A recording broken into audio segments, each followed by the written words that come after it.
Hey guys, how are you all? Welcome to Let's Start Story on What If Deku created a hero kingdom and ruled the world.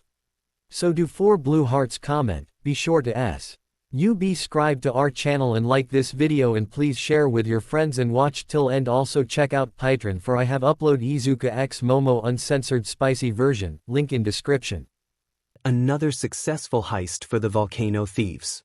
It was practically clockwork at this point, and that was due to their unbeatable timeline for their robberies, as well as their bread and butter combination they used to take valuables. First, the 3 of them would scout a place. Like a nice bank, for instance. Second, they'd wait a bit. Get a good read on the place and all that. Run the place down and take all they could with their combination attack. Tsumugi Kazutani, aka Gust Boy. His quirk, Fan, allowed him to create powerful winds and strongish tornadoes by spinning his wrists. He was their opener. He would cause as much chaos and destruction as possible in order to distract the heroes and police, as well as the people managing the place they would steal from. Kanako Heizono, a dusty ash. Her quirk, Dust, allowed her to create ash-like dust from her body. Thus, the name Dusty Ash. She would create as much dust as she could, and then Gust Boy would again use his quirk to spread it around. They trained their quirks hard and thus were able to create massive, thick smokescreens that strengthened chaos, distracted and disoriented everyone, and bolstered their cover. Magumiwata, the volcano, was the leader of this trio. His quirk, Eruption, allowed him to literally burn fat and use it to produce a lava-like substance and eject it. He was responsible for smashing through any defenses their choice place of robbing had. And, as always, he excelled at his job. They found each other by dumb luck and came together to form an unstoppable trio that would take what they wanted, whenever they wanted. All of them had been through severe poverty and quirk discrimination in their childhood, and they understood each other's pain well. Because of which, and because they were each essential to their plans, they were fiercely loyal to each other. Together, they became rich beyond their wildest dreams, ate the finest cuisines, and lived luxuriously. Their birthdays, which they never celebrated in their younger years, they celebrated together. Frequently, they would splurge a little and live how they always wanted. They were walked on their whole lives, and as long as they lived, they would walk back on everyone else. They had no one, and now they had each other. Today was their most successful heist yet. The Yaoyorozu Corporation was spoiled. They became one of the richest corporate conglomerates in the world by funding hero agencies around the world, primarily in Japan. Though they did other things, like funding and selling technology like support items, all kinds of everyday essentials, and even jewelry, the latter being what the trio of thieves stole today. They ran away from one of the luxury jewelry stores the Yaoyorozu Corporation owned, which they picked dry, at top speed. Their fan plus dust combination, as well as the screams of the civilians masking them perfectly. You know, Volcano, we should really get a car or something, Gust said as he ran and leaped with his friends. None of yous can drive, remember? Volcano retorts. He was carrying the most valuables. And he was quite fast despite being pretty big. Besides, cars can be tracked. And we're plenty athletic. Yeah, but still. Dusty adds as they all cut through several alleys. There has to be an easier way to carry all of this good sheet. We'll talk more about this later. Volcano says as they arrived and ran through another smoke-covered street without issue. For now, focus on running. Then, something unexpected happened. In an instant, a deafening thunderclap hits their ears, stunning them. In the next second, almost all of the smoke they made was gone. Confused and shocked, the thieves had wandered onto another street, where a stranger stood. They looked like a traditional samurai ronin from way back in the pre-quirk era. Old-looking and ominous black clothes, tabi, waraji, a sandagasa, a red oni face mask that covered the lower half of their face, a large straw cape, and a sword, which was now unsheathed. Huh! Volcano scoffed at the stranger. Who are you? A hero? My name is Samurai. The thieves were startled by his unsettling and definitely not human voice. They chalked it up to it being a product of his quirk, whatever it was. Well, Samurai. Dusty Ash spoke mockingly. Your costume is a bundle of shitty rags, and you're up against 3 badasses. So just run along and... Samurai disappeared. Huh? Dust looked around, only to have a heel slammed into the side of her head, knocking her down and out. Volcano shot a ball of magma at him, but Samurai vanished once again. Gust picked up his unconscious friend as he and Volcano looked around. All they could hear was the swift footsteps of their opponent. They couldn't see him. Sheet. This son of a beach is fast. Gus said, sweating. Is it a speed quirk or something? If it is, he's making Ingenium look slow. Volcano said. Get close, Gus dash. Gust was kicked in the face, causing him to stumble away, unintentionally separating himself from Volcano. Dash. F&D. You are incapable of activating the combination you use to escape, as I have knocked your partner unconscious. Samurai states objectively. Are you finished? Gust held his face. He was clearly in pain, but he stood strong regardless. F you. He extends a hand. Samurai, in a blur, appeared behind him. Gust and Volcano heard him sheath his blade. And suddenly Gust fell. He couldn't stand. You are incapable of moving via your legs, as I have slashed your left Achilles tendon. Samurai spoke in a calculated manner, ignoring Gust's screaming. Are you finished? Volcano fired at Samurai multiple times, but he easily dodged every magma blast with relatively little effort. Then, in a blur, he was gone again and Gust collapsed to the ground, unconscious. You stand alone against an opponent too fast for your perception. At any moment, I could knock you unconscious with ease. Or simply kill you, but that is not my goal. Are you finished? Volcano looks around. Gust was unconscious and unable to run properly, Dusty Ash was unconscious, and like Samurai had said, he was just too fast. Either he'd be incapacitated, or he'd use up his quirk and then be incapacitated. Either way, there was no winning here. Yeah. Volcano said through his teeth. I'm done. You win. Samurai sheathed his sword. Then I am done here. Samurai vanished. Volcano grimaced at his unconscious friends as the police and several pro-heroes came to arrest them. He stared at where Samurai was and had nothing to say. All he could feel was anger. Izuku, as usual, sat alone at his lunch table. It had, quote, the Deku touch, so no one wanted to be near it. A hand belonging to a certain blonde slams on the table in front of him. What are you watching, Deku? Not at all startled, Izuku kept watching whatever he was watching on his phone, ignoring Bakugo entirely. The blonde seethed. I'm effing talking to you, you worthless bee. He tried to reach out and grab his phone. But he was on the other side of the table, so all Izuku had to do was move back a little to make Bakugo fail to reach. Angry, Bakugo got up and walked around the table. Now, people were watching and snickering at Izuku's expense as Bakugo grabbed him by the collar.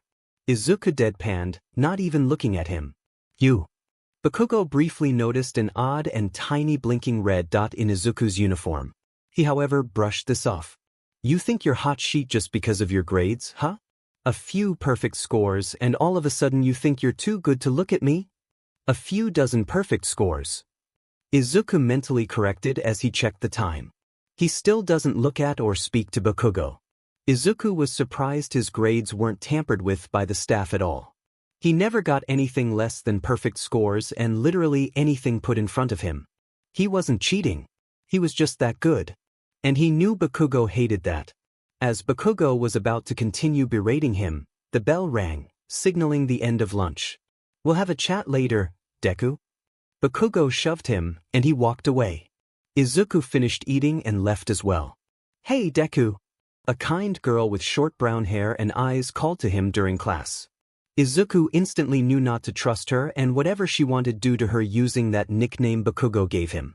Today was, in fact, Valentine's Day, so the teachers were a little more lax with lessons and the like. It was nice.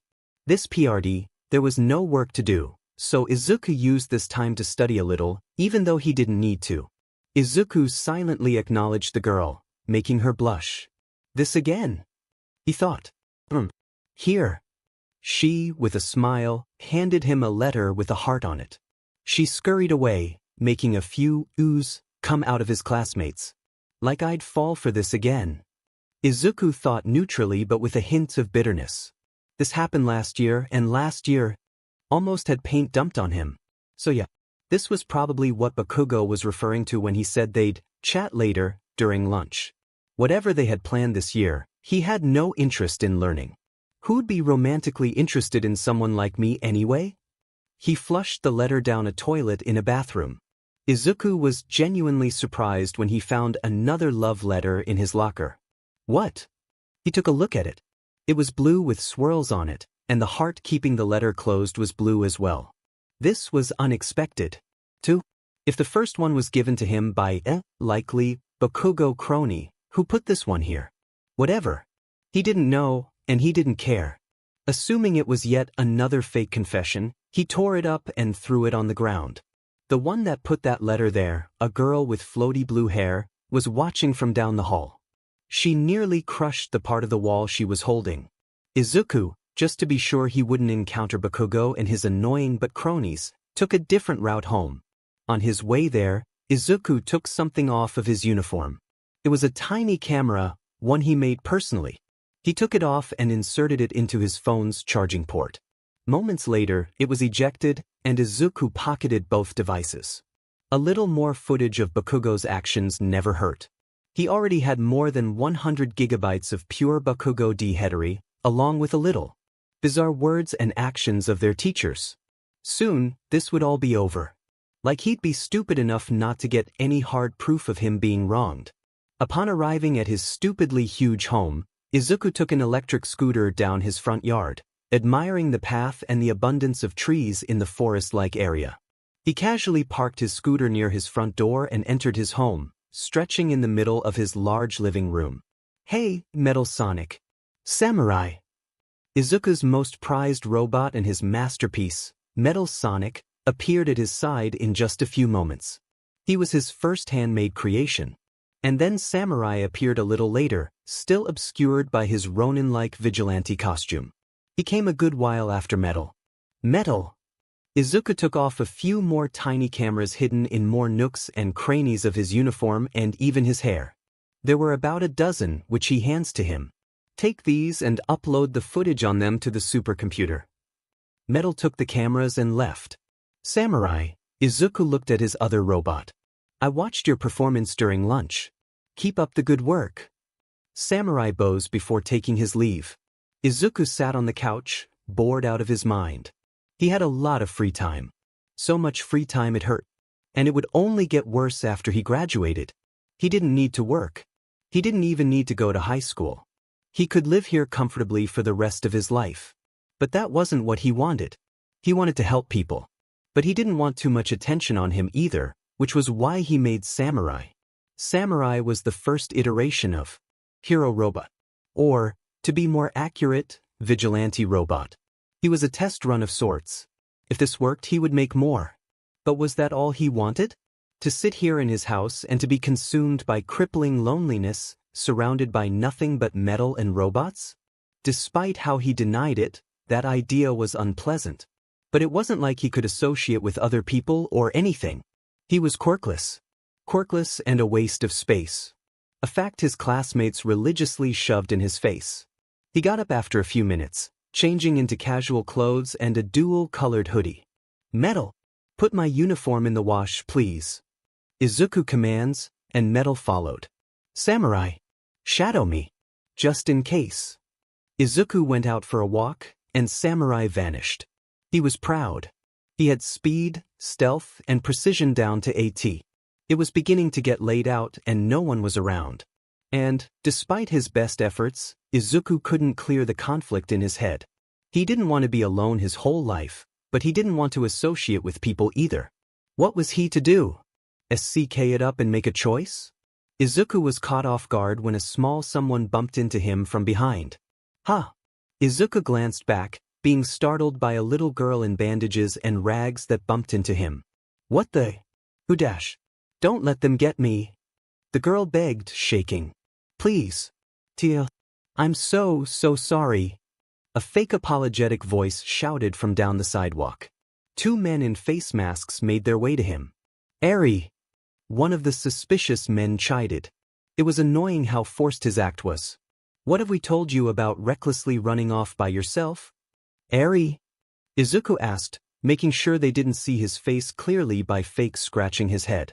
Yeah, her father hired us to be her guardians and escorters because she kept getting herself hurt, thus, the bandages.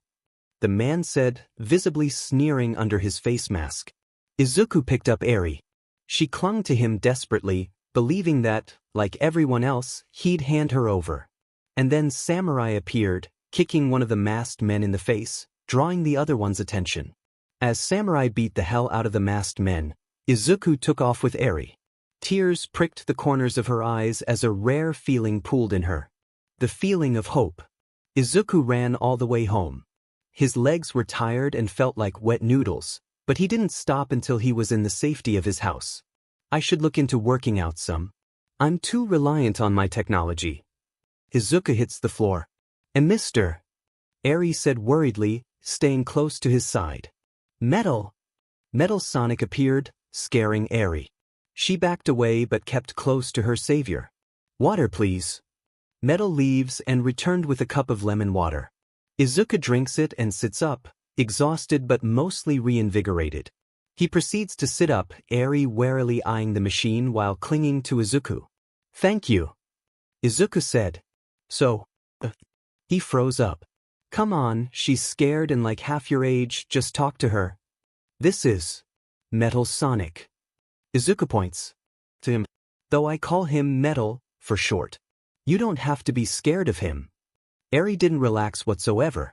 Nor did she say anything. Like a scared animal, she remained frozen. He listens to me and protects me, and he'll protect you too. Izuku stands and gently pushes Eri away. Her face twists in fear as she reaches her little hand out to him. Don't worry. He looks at Metal and nods. Metal nods back. And, together, they do an extremely elaborate, drawn-out handshake. It takes over a minute to complete, and they end it off by making finger guns at each other. Eri's fear turns to confusion. She blinked, looked at Izuku, and then Metal Sonic, and then back at Izuku. See? Harmless. To you and me, and he harms the heck out of bad guys. Speaking of, Izuku sits with her, and Eri quickly attaches herself to him again. Who were those guys that were after you? Eri trembles. In moments, she bursts into tears and shoves her face into Izuku's chest. Why you? Only you. Only you. Everyone else just. Izuku, once again, froze up. He tried his best to hug her back, and while it was a little awkward, it did the job in calming her down a little. It's okay, Eri. Izuku states. I won't let anyone harm you. He hugs her closely. But I need you to get a hold of yourself. I need to know what happened and who they are so I can properly put a stop to them. It takes a bit, but Eri stopped crying. Izuku lifts her and takes her to the couch, as the granite floor is cold and uncomfortable. Tell me everything. Izuku said. She tells him everything. In horrible, disgustingly graphic detail. Izuku wanted to vomit. Overhaul, huh? Izuku averts his eyes. I see. And now he was kicking himself for not having gathered any more information from those two goons and for not having his body cameras on him. But then he remembered that, at all times, Samurai was recording everything he heard and saw.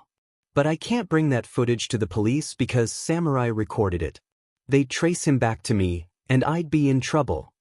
This was fine. He could use facial recognition technology to track them. Their face masks, while a little troublesome, ultimately wouldn't help them. So I have the faces of two lackeys. Well now, for all I know, Overhaul could be the type to kill those who fail him. In that case, having their faces is pointless. He had nothing on the Shai Hasaikai, as Eri called them. And he couldn't properly do anything until he had more to work with. Okay. Izuku got Eri's attention with that word. Fortunately, they don't know what I look like and where I went. But unfortunately, I don't have much to work with. Izuku put a reassuring hand on Eri's head. But you're safe here. As I said, they don't know where you are. As important as it is to go outside and such, it's too risky. So, for now, stay inside and stay near Metal Sonic as much as possible, okay? Eri nods rapidly. She was gonna do that anyway. Eri slept in Izuku's lap as, for what was likely. the 100th time, he skimmed through the footage Samurai gathered by shadowing him. The Shai Hasaikai base has to be located around this general area. But it isn't quite enough to work with. Izuku looked to his left, where Samurai stood. Hang around that area some more and try to find where this overhaul is located. Do not engage with the Shai Hasaikai unless lives are in danger. Focus on info gathering and stay as hidden as you can. Samurai nods, disappearing. Metal, I don't think I need to tell you this, but protect Eri and the house at all costs. Metal Sonic nods. Izuku looks down at Eri. I suppose she lives here now. I'll have to get used to having actual company for a change. And he'll have to get used to talking to another human being. Something he very rarely did nowadays. The only reason his voice wasn't a mess from lack of use was because he talked to his robots daily. He grimaced. Can I even do this? I don't know the first thing about taking care of children, much less one that's been tortured to the degree Eri has. Even if he didn't know how, he had to and he would. I'll just... Izuku stood up with Eri and went up to his room. I'll feed her and stuff.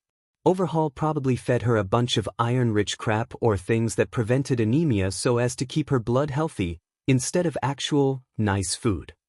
He laid her on his actually normal-sized bed, going to his large closet and laying out a futon.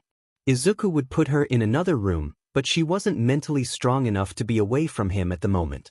As Izuku laid down, his eyes suddenly shot open. I have school. I have to leave Eri alone for a good chunk of the day. She'll hate that, and I don't want to deal with her crying. He sighed. Wait, I could just drop out. I don't even need to go to school. I only went to kill time, but with Eri here, I don't need to go anymore. He was pretty sure that he was naturally smarter than most people with intelligence quirks. Plus, if he really needed to, he could blast through online school or something. But that brought up another thing. The only real reason he went to school, apart from killing time, was to spite everyone by gathering evidence of bullying and sending it to every hero school in the country as well as the police. But if he stopped going, he wouldn't have as much evidence against them as he would like. Was 146 gigs enough? Well, even if it wasn't, it'd be enough to hopefully spark an investigation and hopefully stain Bakugo's perfect record with a black mark. He didn't particularly want Bakugo's life to be over. He just wanted it to be harder for him. At least I have stuff to do now aside from school. Investigate the Shai Hasaikai and take care of Eri. He went to sleep. Eri woke up in a cold sweat from a nightmare. She looked around, causing her breathing to quicken. Mister was gone. Her savior vanished. Was she found? Did Overhaul get him? Was she going to be dragged back into that horrible, dark, cold place? Was snapped from her panic by light snoring coming from the floor. She looked and saw Izuku sleeping on a futon. Relief floods her being as she quickly got out of the lonely bed and snuggled up with him. She very quickly went back to sleep. You let her escape. Overhaul stated bluntly to his two shaking underlings. One starts shakily. We didn't. We were sneak attacked by that new vigilante, Samurai. The other one gained courage from this and adds, yeah, we were gonna get her back, and then he came out of nowhere and attacked us. And while we were distracted, the guy she bumped into ran away with her. Samurai, Overhaul glanced to his right-hand man, Shin Nemoto, who stepped forward and used his quirk. Did Samurai stop you from reclaiming Eri? Yes. The goons answered easily. Were you caught by total surprise by Samurai's appearance? Yes. Did you allow Eri to escape? No. Shin looked at Overhaul, who sighed. You two get to live for now, he said, making them gasp in delight. Get out of my sight. They scurried away. What will we do now? Shin asked his boss. We have nothing on the one who took Eri. No face, no name. How aggravating. Overhaul flexed his hands in anger. For now, we will focus on the samurai. He's troublesome, but at the end of the day, he is just one person. A person that can't run to the heroes for help. From what I saw, his quirk seems to be related to his fast movement. Shin said. Quite. Overhaul says. In case he has information on the one who stole Eri, we will focus on apprehending him. Toya sets Uno to remove his weapon, Didoro Sakaki to hinder his movement, and Hekiji Tengai for stronger defenses. Speed without strength is worthless. Tell those three they will hunt the samurai first thing tomorrow. Shin nods, walking off. This FINGSCKS.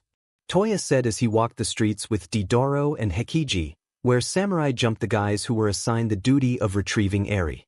Quit complaining about your job and just do it. Hekiji chides. He had Didoro's arm across his shoulder, pretending he was just a guy helping his drunk friend walk. I'm not complaining, I'm just saying. How are we even supposed to find this elusive vigilante guy anyway? He's fast as sheet, and… Hey, how about you quiet down? Kidos. What are you yelling for? Toya rolled his eyes and lowered his volume. As I was saying, samurai is fast as sheet and stealthy. How are we supposed to find him? That's for us to figure out. Hekiji said calmly. The walk and talk, unaware that samurai was watching them from the shadows. As soon as they passed an alley, samurai dashed away, pursuing them as quietly as a church mouse.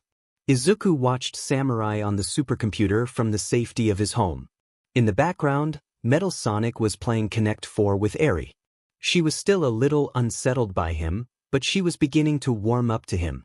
Eri wins the game, and Metal Sonic begins. Organizing everything to start again. What to do? Izuku pondered. Those three guys were clearly with Overhaul, and they were clearly searching for Samurai. So what was his best move here? He could tell Samurai to get captured on purpose so he could get the location of Overhaul's base, but that would risk exposing his true nature. Plus, he didn't know what their quirks were. He could have Samurai beat their buttes. Maybe it'd incite panic in the Shai Hasaikai. But was that a wise move? If he did that? You know what? Let's do this. Computer, zoom in. The computer zooms in. And based on what Izuku saw, the one furthest in the back of the group was Didoro. Samurai, attach one of the trackers to the drunk one. Affirmative. Samurai responds, taking out a small metal blowgun. He shadowed the three of them until they stopped for food at a small ramen bar after a few minutes. When they sat down to eat, Samurai aimed his blowgun carefully and shot a tiny, bug-like tracker into Didoro's fur coat thing. No one reacted or noticed anything. Quickly as he came, Samurai left, moving as fast as the wind. Izuku, like a villain, leaned back in his chair and pushed up his non-existent glasses and smirked. And now we wait. Mr. Izuku squeaked. He was not startled when Eri appeared beside him. Not at all. Yeah, Eri? Eri shuffled her feet before nervously holding up the Connect 4 box.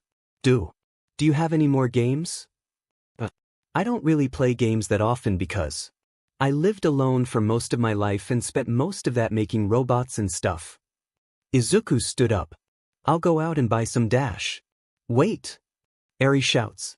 I changed my mind. I don't need any more. I'll be fine. Izuku frowned. She either didn't want him to leave, she was afraid of being alone, or both. Either way, it was sad to see. I won't be gone for long. The Shai Hasaikai don't know what I look like. And even if they did, I'm capable of defending myself or escaping them. Izuku said before hugging her. I will come back to you. You promise? Eri asked with a wobbled voice. I promise. Izuku felt sick after leaving Eri, but he trusted Metal Sonic with her safety. This is a weird feeling. Genuinely caring about another person. He stood in front of a decently large store. Right. Go in, get games and necessities for Eri, get out. Nothing eventful will happen. Nothing. He walks in, not having any expectations for today's adventure. When he went in, he thought about buying clothes for Eri. But since he felt a little weird about doing that, he decided not to. He'd just order them online later. He focused primarily on toys and the like, picking up one of everyone he saw and throwing them in his cart. I love being insanely rich. He thought, a little smug as a few people stated at the massive assortment of games in his shopping cart. He decided to top off his splurge spree with a plush. Something for Eri to keep on her person at all times. A metaphorical cherry atop his metaphorical cake. Izuku looked for the perfect one. Since Eri had a horn, he, being the clever teenager he was, looking for a unicorn plush. There were none. Damn it. Izuku swore, but continued his search. Like a certain indie game protagonist, he was determined to see this through. He eventually gives up.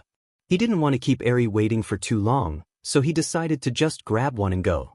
He snatched a suspicious bipedal purple cat plush by the neck and threw it on the cart. Ow! Izuku flinched. He looked around. No one else was in this aisle but him. Was he hearing things? He trusted his body to not be dumb, but still. Anyway, he made his way to the nearest register, bought everything and, wait, how am I going to take all of this home? He sighed. Perseverance and hard work. That's how Izuku. Or he could order multiple rides and have each one carry everything to his house, which he did. It was a lengthy process, but he made it home. He and, mainly, Metal Sonic carried everything inside. Metal? Where's Eri? Metal points upward. In my room? All right. Izuku heads up and opens the door. Hey, Eri, I dash. A large bundle of bedsheets explode, and out comes a white-haired bullet in the form of Eri, who shot out and tackled Izuku into a wall. Izuku clenched his teeth, hiding how hurt he was by her tackling and hugging him. I'm home. Izuku and Eri unpacked everything together. The latter kept very close to the former during the process. Metal Sonic grabbed the weirdly creepy purple cat plush. He stares at it for a time before placing it on the couch behind Izuku and Eri. He was about to walk off, but when he heard a small sigh of relief, he instantly turned his head. Metal looks around, clearly confused. Hey, mister. Eri stepped in front of Izuku, showing him a pack of Uno cards. Izuku had bought every version, and Eri was holding the regular version. Can we play this? Sure. After putting everything away in the closet next to the couch, Izuku played Uno with Eri. The games were quiet. Izuku and Eri enjoyed one another's company, but there was an uncomfortably lifeless, unhappy atmosphere due to the lack of talking and smiling. Eri grew nervous. Was she annoying him? Was she wasting his time? She genuinely couldn't tell how he felt about this. And then the TV suddenly turned on. It was the news, and two reporters spoke about Samurai, calling him the most elusive vigilante Japan's seen to date. The reporter with a large horn didn't seem to like him at all despite stopping the volcano thieves, while the woman he was with gave him credit where credit was due. The television suddenly coming to life startled Eri. But Izuku simply stood and calmly turned it off and went back to the game. A game or two later, the TV changes, but to some weird kids' show, in which sad children were being taught how to smile by an adult character. Now this was weird. Izuku's technology almost never malfunctions. The fact that it did after the shopping trip was a weird coincidence, that weird, oh, he heard. Eri. Izuku walked over and picked up the girl. As much as she liked being held by him, she was confused by the suddenness of it. Mr. Metal, stay here. Izuku says, walking off for a few minutes. He later returns with a handheld device, pointing it around the room. It beeps rapidly upon being pointed at the purple cat plush. This device detects non-perceivable human life forms, aka invisible quirk users and the like. Izuku tossed the device on the couch. If you're here, make yourself known. Eri clung closer to Izuku, fearfully looking around the room. Nothing happens. Fine. Keep being quiet. I'll just dash. Wait. The purple cat suddenly shouted, standing up and making Eri shriek and cower into Izuku's arms.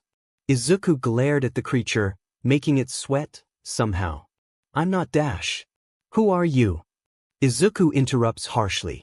And why are you here? It held up his hands defensively. I don't know? Izuku deadpanned. You don't know? Don't know what? I don't know. I don't have a name. Seriously? It's the truth, okay? They take a step forward. Look, Dash. Metal Sonic stepped forward as well, eyeing the plush and making it step back. Okay. Stay here. Got it. They state sadly. Alright. I'm in this toy because of my quirk. You're eyeing the plush? You aren't the plush. Izuku asked. I am inside, possessing the plush, yes. My quirk is one of those that immediately come at birth. Except I wasn't born. Not normally, anyway. Izuku pats Eri's head. And what does that mean? Well, I was born. Just without a physical body. Izuku was instantly put off by that. Quirks are bullshit. You can be born with the ability to control wood, make yourself bigger, unleash destructive flames, astonishingly strength, or a cube for a head. Or, by some ungodly slide of bad luck, be born without a quirk despite both of your parents having one.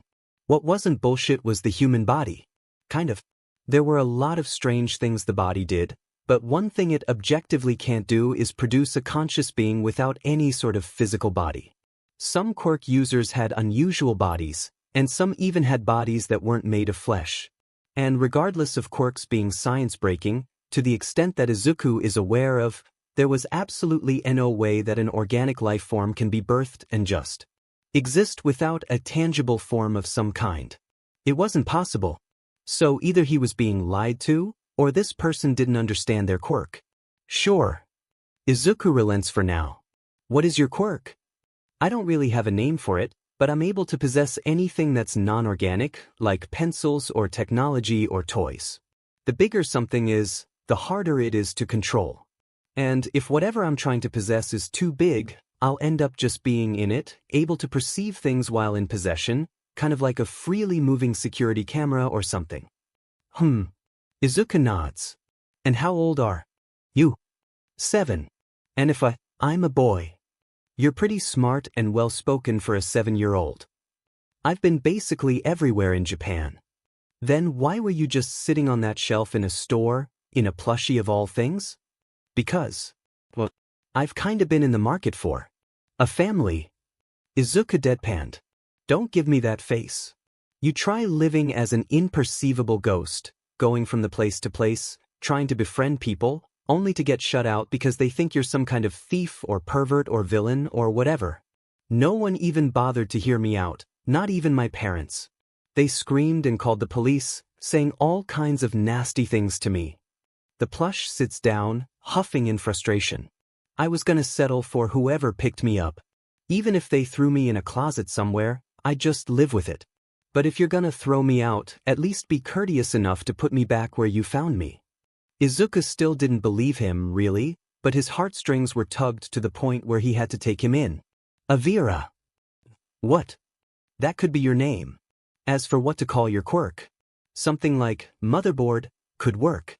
As for your body, I can make you one to stay in, but I'd need your input as to what it'd look like. He received a stare. Don't give me that face. Izuku said with a smirk. As long as you don't overstep with your quirk, I'm fine with keeping you here. Avira squealed. Somehow. And leaped into Izuku's arms. Thank you, mister. As he joyously hugged him, Eri gave him a blank stare. The emotion she was feeling couldn't quite be named or even read properly based on her expression. But to say what she was seeing bothered her would be an understatement. There. Down in the large lab basement, Izuku rolled his shoulder, smirking after putting the finishing touches on Avira's newest and permanent body. The fact that it was a robotic at all was obvious based on looking at it, what with the joints and all. The instant it was finished and tuned up, Avira left his plush body and possessed it. It, or rather he, had neat shoulder-length black hair and bright green eyes with silvery metal scara that also functioned as flashlights. He was wearing a dark green shirt and black shorts. Avira had suspiciously requested that there be some green on him, and Izuku couldn't even begin to imagine why. Also, his body didn't have a power source. It didn't need one because Avira was one. The potential of Avira's quirk frightened Izuku a bit. And in all honesty, he was glad he got to him first. It's perfect, Avira said, grinning. He does a backflip and strikes a cool pose. More than perfect, it's super duper perfect, mister. Properly this time, Avira embraced Izuku, hugging his leg. Izuku ruffled his hair. Avira turned to Eri, who was sitting in Izuku's floaty chair. He cartwheels over to her, beaming as he offers her a hug as well. Hug? She glared at him and turned away. Avira frowns. But hugs are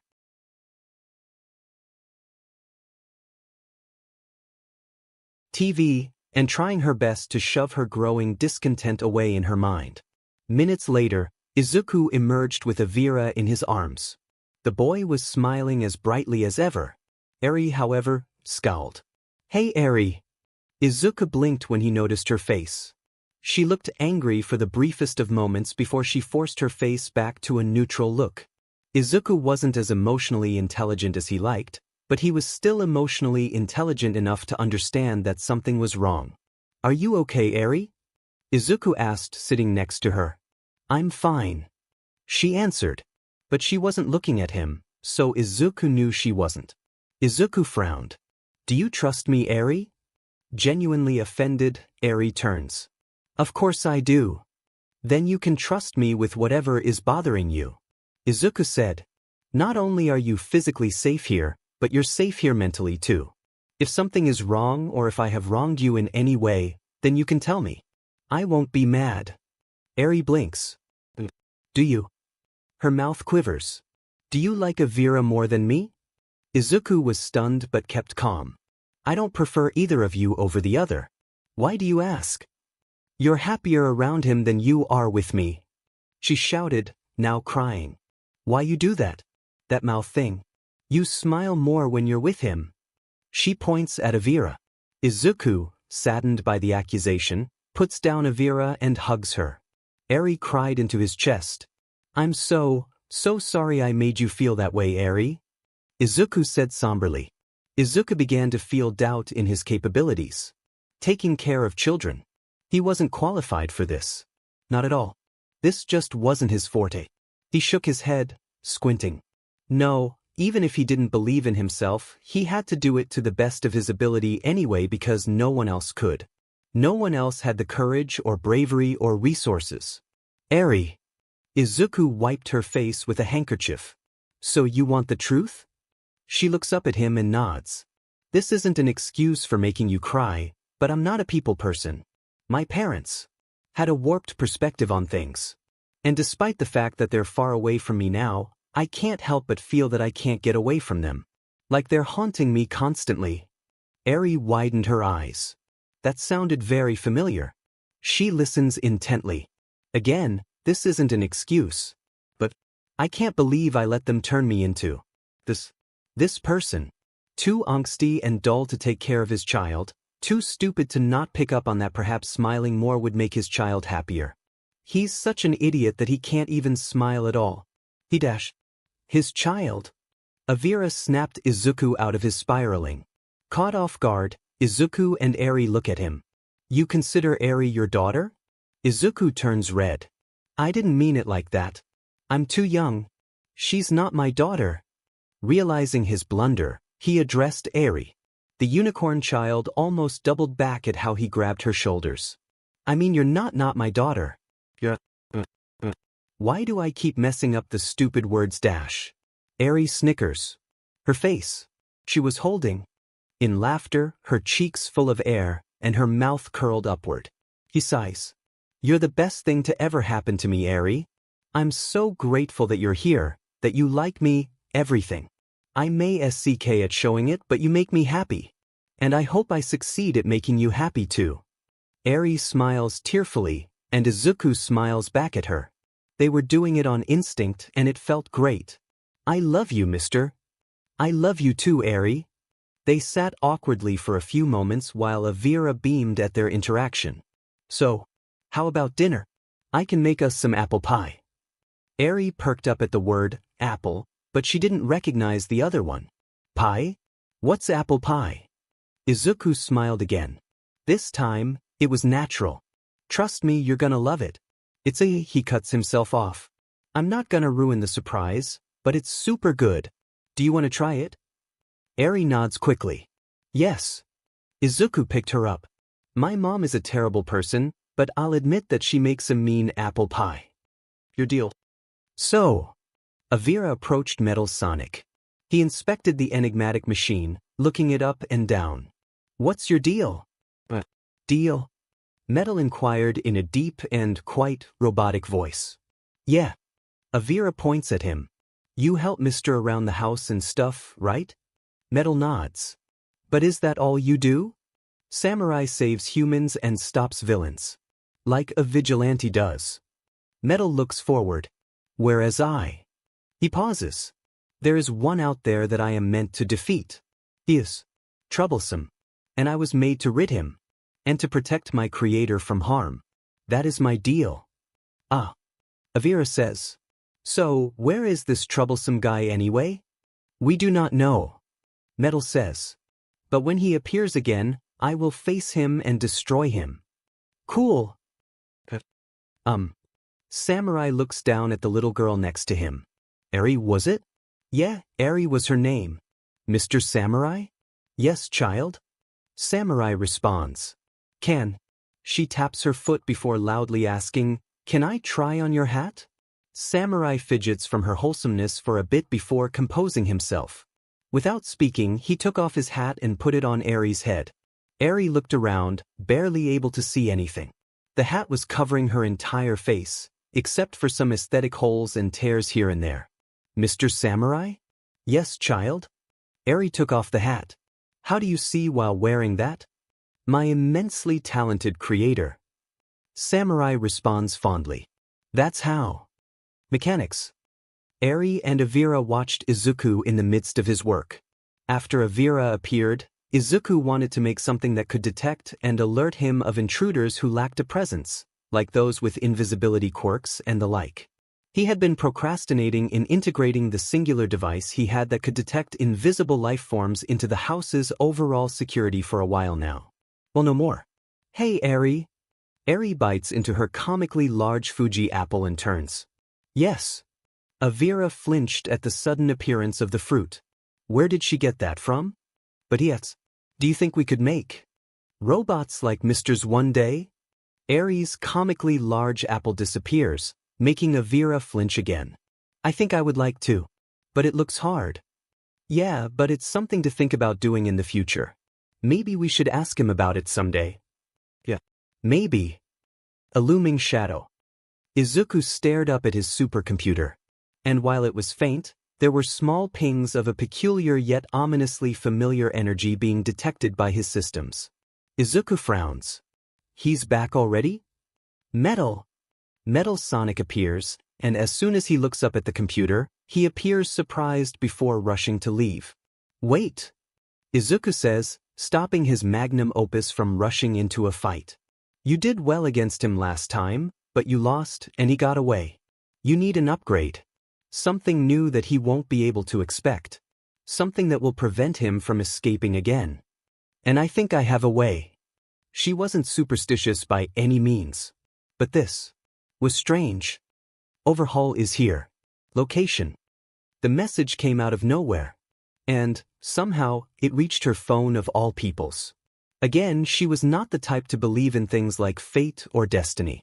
After all, what kind of supernatural force or being would waste their time hurting her to the degree they have? Everyone's choices were their own. The consequences of those choices were inflicted upon by other people, not by fate or destiny. Everything happened because of yourself and other people. And she thought blaming a dubious existence was cowardly. Fate did not hurt her.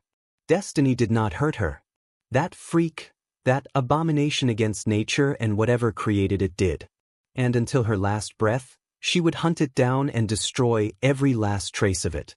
This was why this text, as strange as it was, excited her. A while ago, a reliable someone had assisted her against the abomination by sending a robot of impressive strength.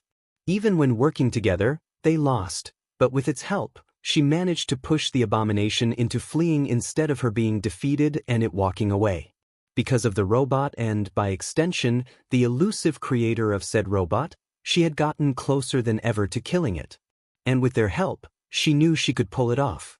There was only one other person she trusted with the ability to contact her, and this wasn't her. So it just had to be them, right? The robot and the creator she was dying to meet. This wasn't fate. This wasn't destiny. This was them willingly taking the time to contact her after so long. But this text. She had heard of Overhaul. She knew of his existence and a little bit about his quirk but was never interested in him or his case. Not until now. What did the elusive creator want with him? He was some villain Yakuza guy, So maybe they wanted him arrested? Or maybe they wanted something he had. Either way, this seemed like a good way to gain their trust and form an official alliance. So she would take it upon herself to deal with Overhaul. And then, hopefully, she'd meet her mysterious, potential ally. Eraserhead sighed as he gazed upon the supposed location of the Shai Hasaikai from atop a building. A large compound. He was sent alone on a stealth mission from Night Eye to investigate if the mysterious text from the person was truthful and not some elaborate trap. If this is a trap, then that sender likely suspected that the heroes he contacted would get together for an investigation. Thus, the compound. It could be set to fill with sleeping gas after we enter. But if this wasn't a trap and this really was Overhaul's hideout. Eraserhead hides as he notices someone on another building far but adjacent to his. It was someone short wearing a strange mask and holding an even stranger weapon object. Who is that? Are they with it? No, if they were, why would they be way out here? Maybe they're a vigilante? After a few moments, he held his breath and looked back out in their direction. They were gone. Startled, Eraserhead looked around and found them. Suddenly, he felt a sharp pain on the back of his head as he blacked out. The last thing he saw was the same figure from earlier leaping off of the building. Eraserhead blinks. The roof. He shoots awake. My roof. Your roof is fine, Aizawa. Night Eye, who was reading something, said, I am quite glad we were monitoring you. Otherwise. He trails off. Anyway, what happened to you? I staked out at the location sent to us, as you requested. I was trying to assess whether or not it was an elaborate trap by looking at it. But as I was doing this, my thoughts were interrupted by someone. Someone? Night Eye asked. Someone. I noticed someone else looking at Overhaul's base. I didn't know who they were, and I still don't know. I knew and had nothing on them, so I hid the instant I saw them. What did they look like? Was it samurai? All I saw was that they were short, wearing a strange mask, and holding some kind of weapon. The weapon vaguely resembled a gun. So no, it wasn't samurai. Any noticeable outward traits? Aizawa had a revelation. They had a mutation. A tail. That narrowed down their options considerably. That and their height. I waited a bit and listened out, and then I looked out again only to find that they had disappeared. Disappeared? A quirk that dampens their presence, perhaps. Could be a stealthy vigilante who fights at long range using their weapon that vaguely resembled a gun. I tried to find them, but before I knew it, they had somehow gotten behind me. I didn't hear or sense anything. They struck me and knocked me out. Next thing I know, I'm here. One mysterious, dangerous figure after another. Night Eye sighed in frustration. Probably inspired by samurai. What happened with Overhaul? Aizawa raised a brow at the look he was given. He's dead. Aizawa reeled, his stoicism shattered by shock. What? That's not all. Night Eye opened an article on his phone and handed it to Aizawa. The Erasure hero was caught greatly off guard by the title. What? Everyone that was in the Shai Hasaikai compound that night was killed in the exact same way. A projectile of sorts going clean through their heads. What's worse is that there isn't a trace of evidence that a scuffle happened at all. Nothing was broken, and nothing seemed out of place. If it weren't for you being there, we likely wouldn't have known it even happened until way later when the culprit was long gone. Whoever did this was good. Extremely good. To wipe out an entire organized crime group in a single night and without anyone knowing took an extreme level of skill. Perhaps I should take up gambling. Or praying because it's a miracle I'm alive. Aizawa said. What the? Izuku stared up at his supercomputer, confused. Meanwhile, Eri and Avira were celebrating behind him. The bad people are gone. For real. For real. Yay. Eri and Avira hugged each other and spun around. But then Eri gets nausea and stops. Bad idea. Woozy. Eri mutters. You did great, mister. Avira said chipperly. Instantly becoming non-woozy, Eri tackled Izuku while he was in his floaty chair, hugging him gratefully. After all, he was the reason the Shai Hasaikai. Izuku coughed at her surprisingly hard tackle. She was like a bullet. Samurai got the location of the Shai Hasaikai. Eri got her head out of his chest and sat on his leg, listening intently as Izuku spoke. And then that location was sent to a number of pro-heroes across the country. Izuku read the article's title again. Mysterious figure wipes out Yakuza. So, who could have done this? A hero. Avira answered as if it were obvious. No. Izuku said firmly. A hero did not so this. But they stopped the bad guys. Because of them, they won't hurt anymore like they apparently hurt my adorable sister ever again. Avira didn't know Eri's story and was told by Izuku that he'd know later. Or likely never. Anyone can do that.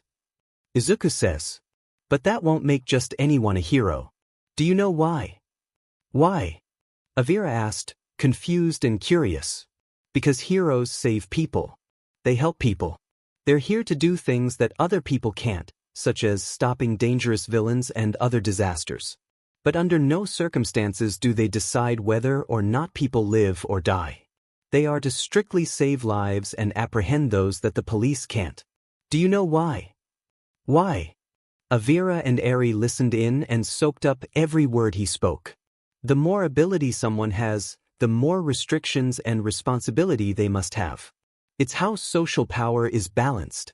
If heroes were allowed to kill villains and criminals, there'd be a terrible shift. They'd basically be above the law. And that's not even getting into how far that power would be pushed.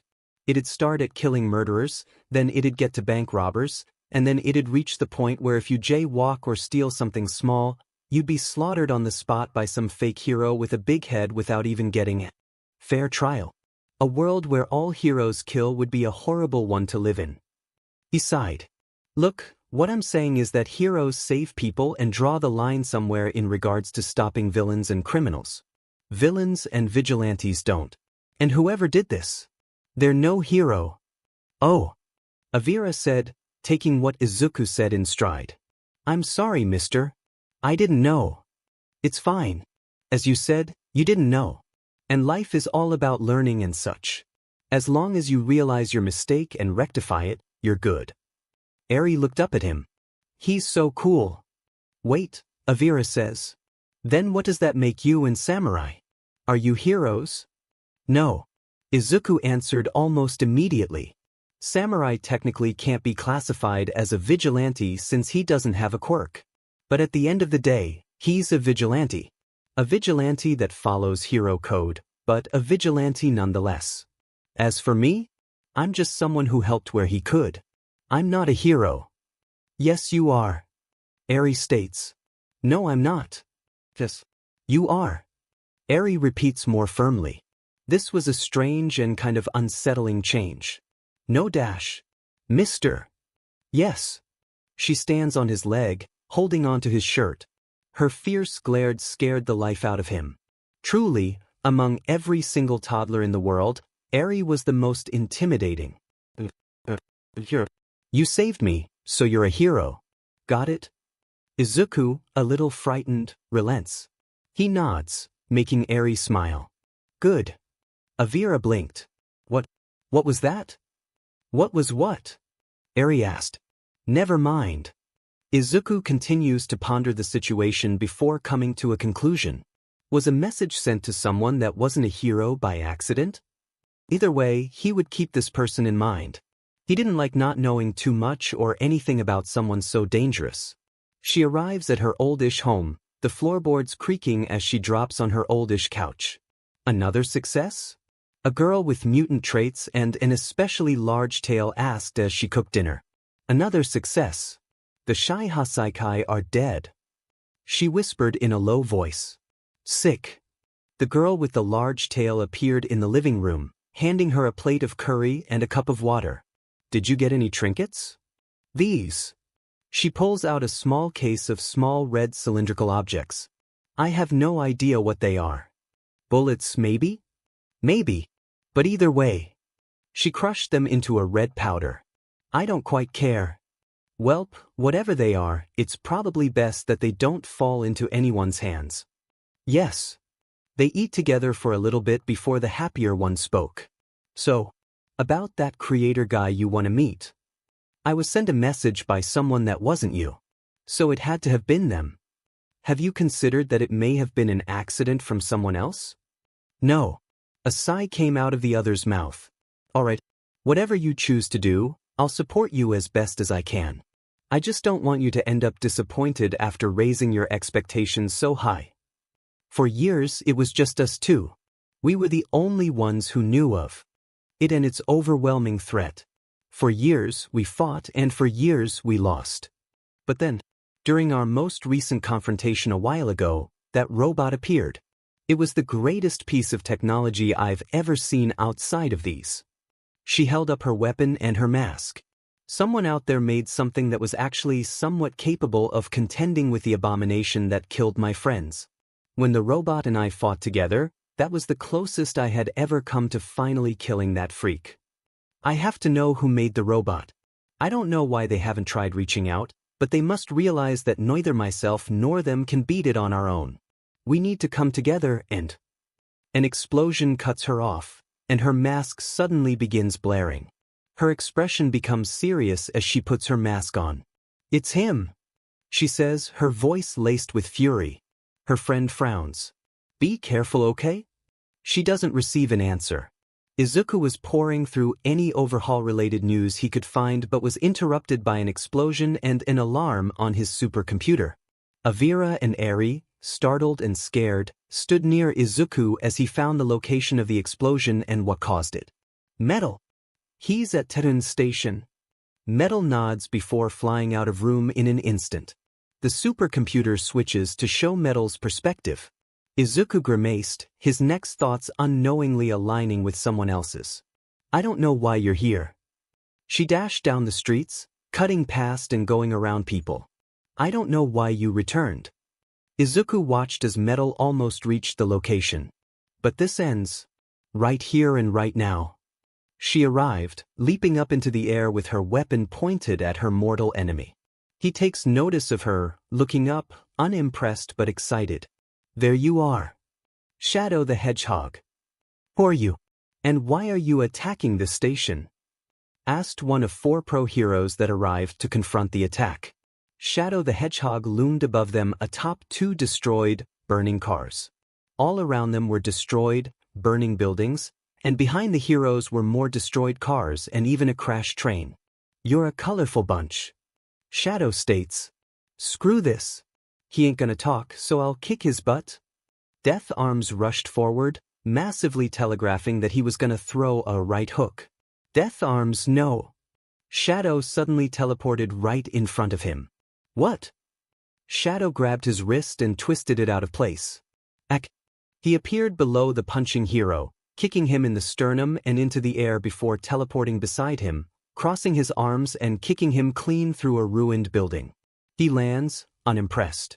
For your information. He turns, lowering his guard despite being right in front of them. I'm luring someone here. And I'm only interested in fighting him. Not a bunch of nobodies. So run along before you get hurt. Luring. One of the heroes, Native, thought, confused.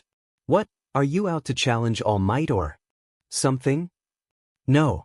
Shadow answered bluntly. He's stupid, Native, but he isn't that stupid. Another hero said. What do I do here? Native thought, fear slowly setting in as Shadow stood there, waiting. It's not like I can fight him. He'd just teleport and knock me out in one hit. But he couldn't just keep standing there like an idiot. He had to do something to stop this. He flinched as Ingenium ran past him and threw a kick at Shadow at full speed. Only for the mysterious villain to block it with one hand.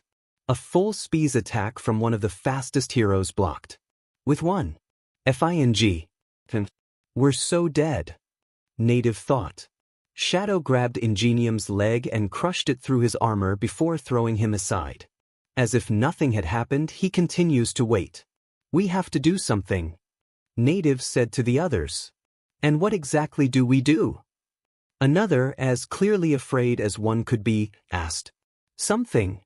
Native roars. They continue doing nothing. Smoke fills the air for a while. Native takes notice of Shadow's stance shifting. Then he takes notice of something, looking up into the sky, unimpressed but excited. There you are. A familiar weapon was pointed at him by a familiar figure. Whisper the Wolf. Laser mode. A blue laser zigzagged through the air. Shadow leaped back as it hit the ground, causing a miniature explosion that blew him further back. Whisper lands and dashed beside him. Cube mode. Her weapon glowed and shifted, and blue energy appeared around it, forming into Hammer's head. Whisper strikes Shadow's side with it, but he blocked. Unfortunately for him, his arm breaks, and he was sent flying into a ruined store. He soon got up and shook his head, surprised by the strength of her weapon and the pain it caused. He chuckled lowly as he stood. His arm regenerates, as does his body. His cuts faded, and the glass shards piercing him were forced out of his body, hitting the ground. In seconds he was fully healed and walking out of the store. Where is the other one? Shadow cracked his neck as he stood against Whisper. The robot, Metal Sonic, was it? Why? Whisper sneered under her mask. Are you scared of him? No.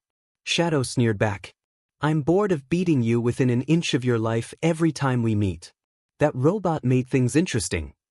That's an interesting way to say that he made you run like cowardly garbage you are. Whisper lunged at him, disappearing into a blur. The next second, she was above him with her weapon in cube mode. She slammed it down, only for Shadow to teleport away. Such an annoying ability. She'd sked in frustration as he reappeared, hovering in the air via his air shoes. Rocket mode. Her weapon glows orange as its barrel splits apart. Whisper fired energy rockets at Shadow, but as they sped toward him. Chaos Spear. Shadow made an equal amount of energy bolts to her rockets. They clash and cancel each other out, creating a smokescreen as Shadow lands. His listens out for his opponent, whipping his head around as he hears a rock break on his right side. But she wasn't there. He widened his eyes before looking to his left, only to be instantly smacked across the face by Whisper's weapon, which was in cube mode. She made a sound elsewhere to draw my attention from where she truly was. Whisper strikes him 3 more times before Shadow ducked the 4th swing and uppercuts her into the air. He teleports in front of her with a follow-up attack ready. Hover mode. Whisper's weapon glowed green as an energy-based hemisphere formed from the barrel, resembling an umbrella. Shadow was thrown off by Whisper remaining in the air, allowing her to kick him in the face and switch her weapon into cube mode once again. She slammed her hammer-like weapon into his face, sending him rocketing to the ground as she fell. Whisper stands up quick as Shadow gets up and skates at her. Spikes mode. Whisper dodged a swing of his fist and aimed her weapon at his chest, blasting him point blank with a solid pink spiky ball of energy. She holds it there, causing it to cut into his chest until Shadow backhands her into a car, denting it. She quickly gets up and sidesteps a punch that goes through the car as Shadow flew at her. She switches her weapon back into cube mode and swung on him, only for Shadow to dodge it by spinning before throwing a kick, which Whisper ducked and retaliated with another swing of her hammer construct. They fight hand to weapon, harshly clashing repeatedly and producing devastating shockwaves. Then, after a few clashes, Whisper switched to laser mode and shot Shadow in the eye. He reeled back, screaming. Whisper smirks, but she quickly stops as Shadow smiles back. He shot an energy bolt through her side. Whisper stumbled back, but Shadow, with several wounds and a missing eye, punched her across the face. Twice. Whisper's mask fell off as Shadow beat her bloody. Then, just as he was about to land the final blow, he was kicked in the face far away by someone. Ouch! Shadow said calmly, spitting out some blood before beginning to regenerate. There you are. It's you. Whisper spoke quietly to herself, in awe of Metal Sonic. She never expected to see him again, but nonetheless, he was here and had just saved her, meaning that the elusive creator remembered her. Hey. Whisper propped herself up with her weapon as Metal Sonic eyed her. Let's talk after this, okay? Metal stared at her. She wants to talk? Izuku muttered. Say yes. Avira and Eri said in unison. What? Say yes. They repeat. Pretty please? With cherries and stuff. They didn't have time to waste, so Izuku pressed a button on his desk. Fine. Izuku said through Metal's sonic, startling whisper. That's what they sound like? She was expecting to hear someone who sounded slightly older, but no matter. As long as they, or he, were who they said they were, she couldn't care less about what they looked or sounded like. This is just what I wanted. Shadow says, smirking. Two pests, old and new, against me. The both of you in one easy-to-die position. Death? Metal asked. I'm unfamiliar with such a thing. But you? You'll get very familiar with the gripping, seizing fear of the end. Shadow narrowed his eyes. As he was about to teleport behind them, a deafening, head-splitting sound coming off of Metal's sonic attacked him. The pain was horrible. It was so horrible it made him scream. But it didn't affect Whisper at all. Because she couldn't hear it, she was just confused as to why Shadow was in agony, but she simply enjoyed the sight while it happened without asking questions. Kill him, Metal said, flying at the downed Shadow. Whisper smirked as she joined him, her weapon in cube mode. The two of them jumped Shadow, beating him relentlessly while he was paralyzed by Metal's sound. Everything hurt, especially his head, and he hated it. Eventually, he adapted and was able to move, as shown when he flew away from them. But he couldn't move as well as he should, meaning Metal was able to fly after him, crush his ankle, and throw him at Whisper. 4. Whisper hits him back to Metal by swinging her weapon at him like a golf club. After a bit more of this, Metal kicked him to the ground. Whisper takes a risk. She changes her weapon into rocket mode before drawing out the full power of her quirk in hopes of obliterating every trace of him in one shot so that he doesn't regenerate. Die! She fired, nearly falling to the ground from exhaustion from quirk overuse. Time slows as the attack approaches. Shadow coughed. Metal's sonic heard a small clicking sound and the heavyish impact of several things hitting the ground. He saw it. The weird braces, rings around his wrists and shoes were off of him. He detected a massive amount of energy building up rapidly. Shadow was glowing. An explosion was coming. As fast as he could go, Metal's sonic dashed toward Whisper and flew away. Thankfully, the heroes that were here prior to their arrival had long fled. Chaos Blast. As the explosion went off, Metal deactivated the sound that prevented Shadow from teleporting and redirected all of his power toward another function Izuku had given him. Teleportation.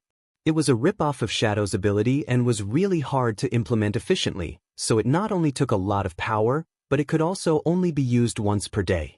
And since Metal wasn't organic and wasn't a walking receptacle of energy like Shadow was, he would be rendered inactivate for a full 24 hours after use. Metal's sonic and Whisper appeared behind Izuku, Eri, and Avira, narrowly avoiding the Chaos Blast. Whisper, somehow, stands up. Her vision was blurry, and her head was pounding. She could barely make out 3 human figures in front of her. She stepped forward, only to trip and fall into something that felt pleasant. Unaware that she had fallen into Izuku's chest, she let herself pass out in the safety of his home. Whisper wakes up in a bed. Like a comfortable bed.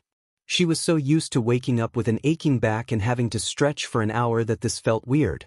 Upon finding herself without her gear and the realization that her friend probably thinks she died, she panics. Hey! She shouts, only to recoil from pain. Her arms and such were covered in bandages. Who? Hi, Eri said, walking into her room and startling her. She was holding a tray of food. Whisper leaned back as the admittedly adorable child approached the side of the bed. Mister told me to bring this to the pretty stranger. So here. Mister. Whisper takes the food and stares at it. It was a bowl of cereal along with an assortment of fruits. She wasn't used to eating stuff like this. Aside from keeping herself and her friend alive, all of what little money she had was put toward making herself stronger. She never splurged and she never spent anything on frivolous things. She put everything into killing Shadow. Looking back, she began to feel bad that she made her only friend live like she did. She eats everything in seconds. Every second she spent eating terrified Eri, even flinching as Whisper handed the tray back to her. More, please. Eri slowly nods before bolting out of the room. She comes back with the same food she gave her initially. Whisper went through everything. and again. After the fourth time, she was finally satisfied.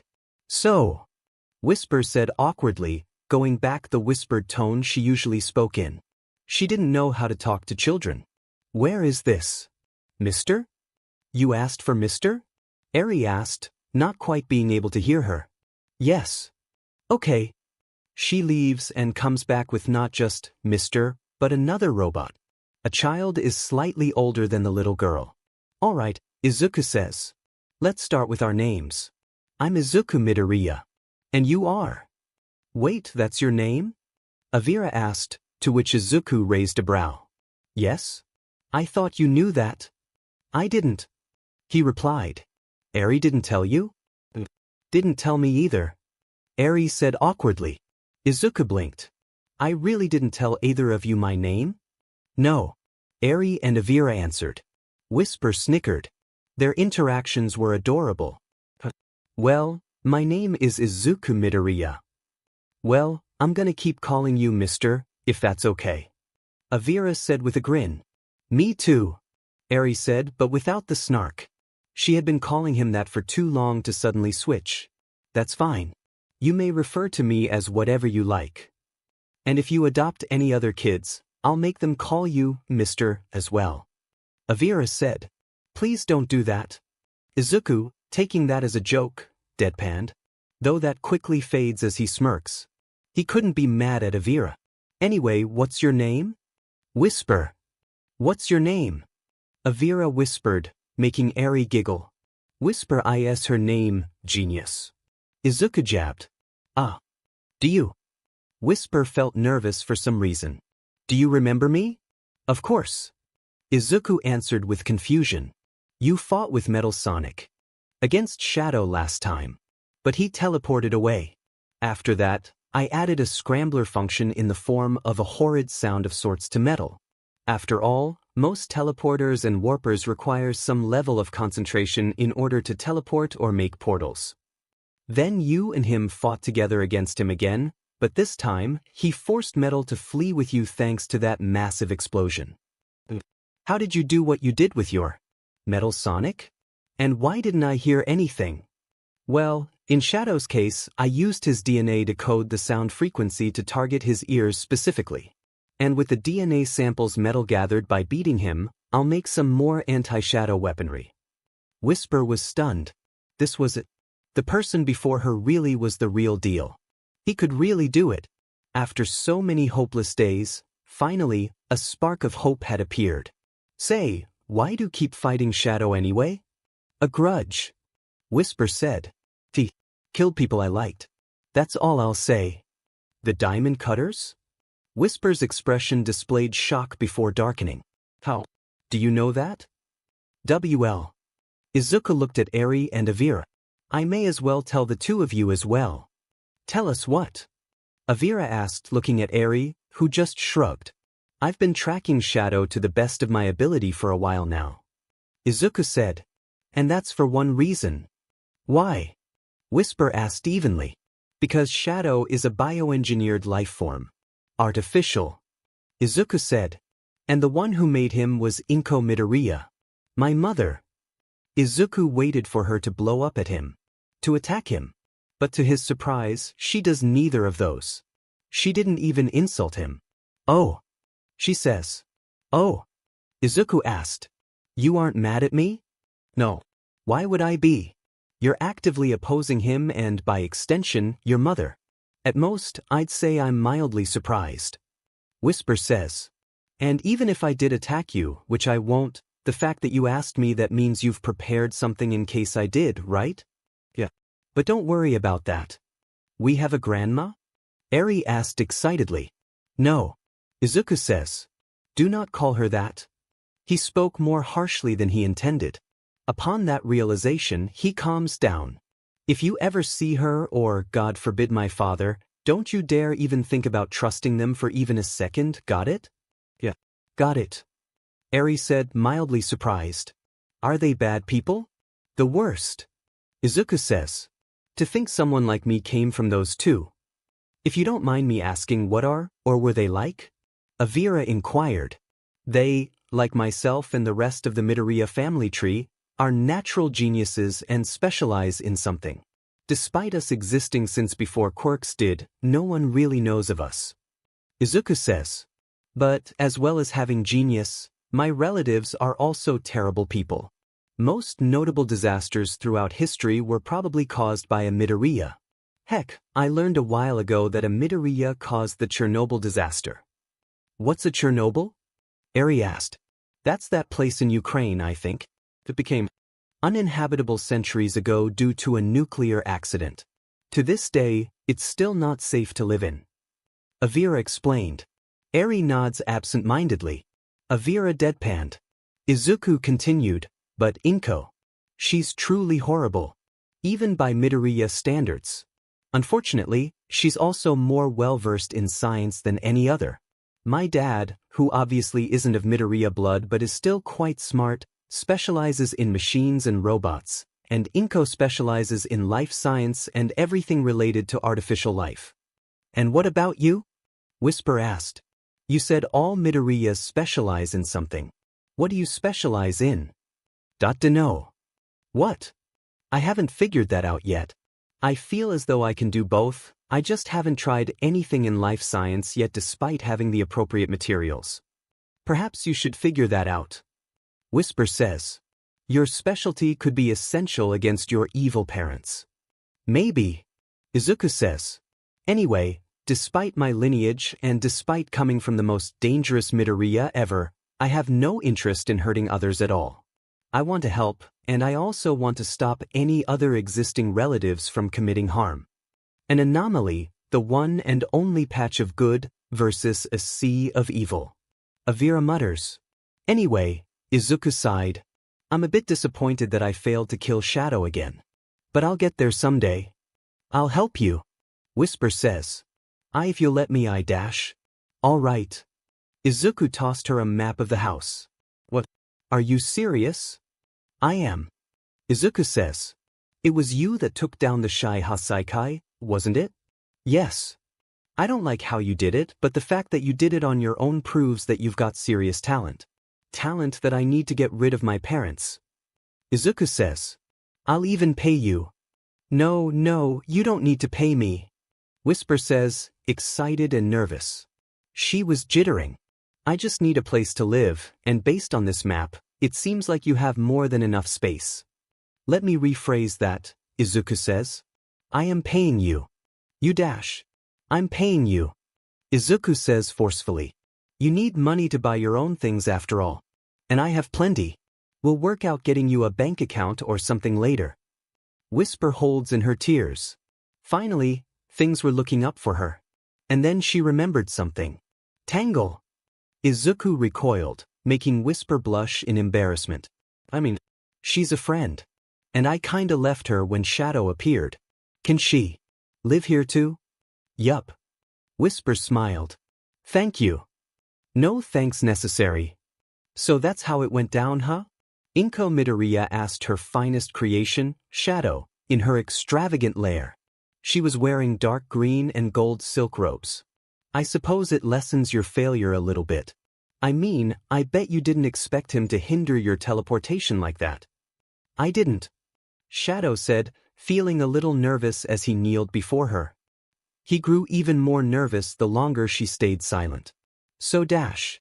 I didn't expect it either. Inko interrupts, sounding a little too giddy and excited like a fangirl. My baby is just the coolest, isn't he? I suppose he is. He is your son after all. Here came more awkward, petrifying silence. Shadow sweats profusely under her gaze despite being unable to see it with his head down. You know what my goal is, Shadow? To dash. To create the ultimate life form, yes. Inko says. Currently, that's you. And for your sake and mine, I really hope it remains that way. Emchim.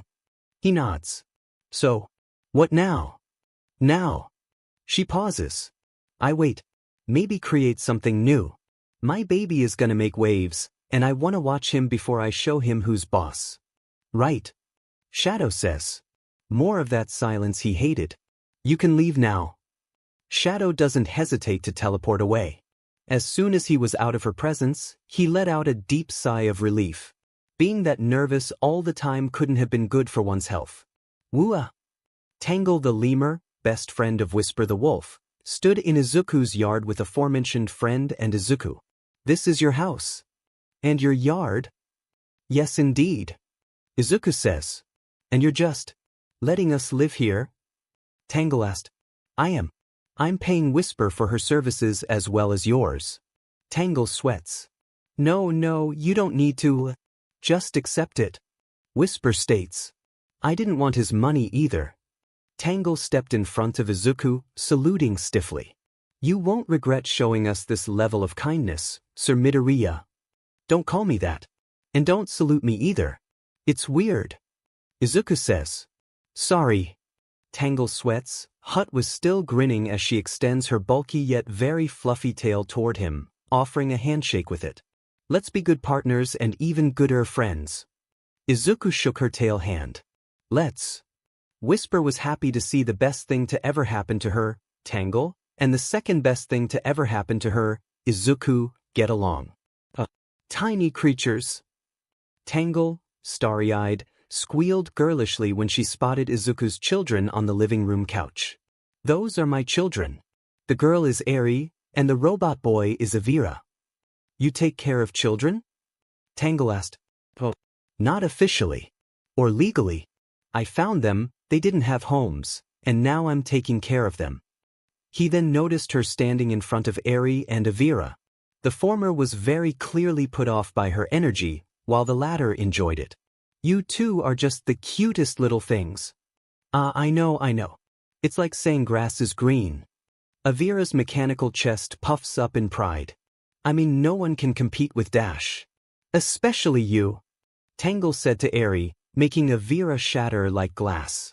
I like your hair. And your horn. Thanks. Eri replied. Alright. Introvert. Sorry. Tangle stepped away a little bit before showing off her tail. My appearance and tail is my quirk. Pretty cool, huh? She stretched her tail forward.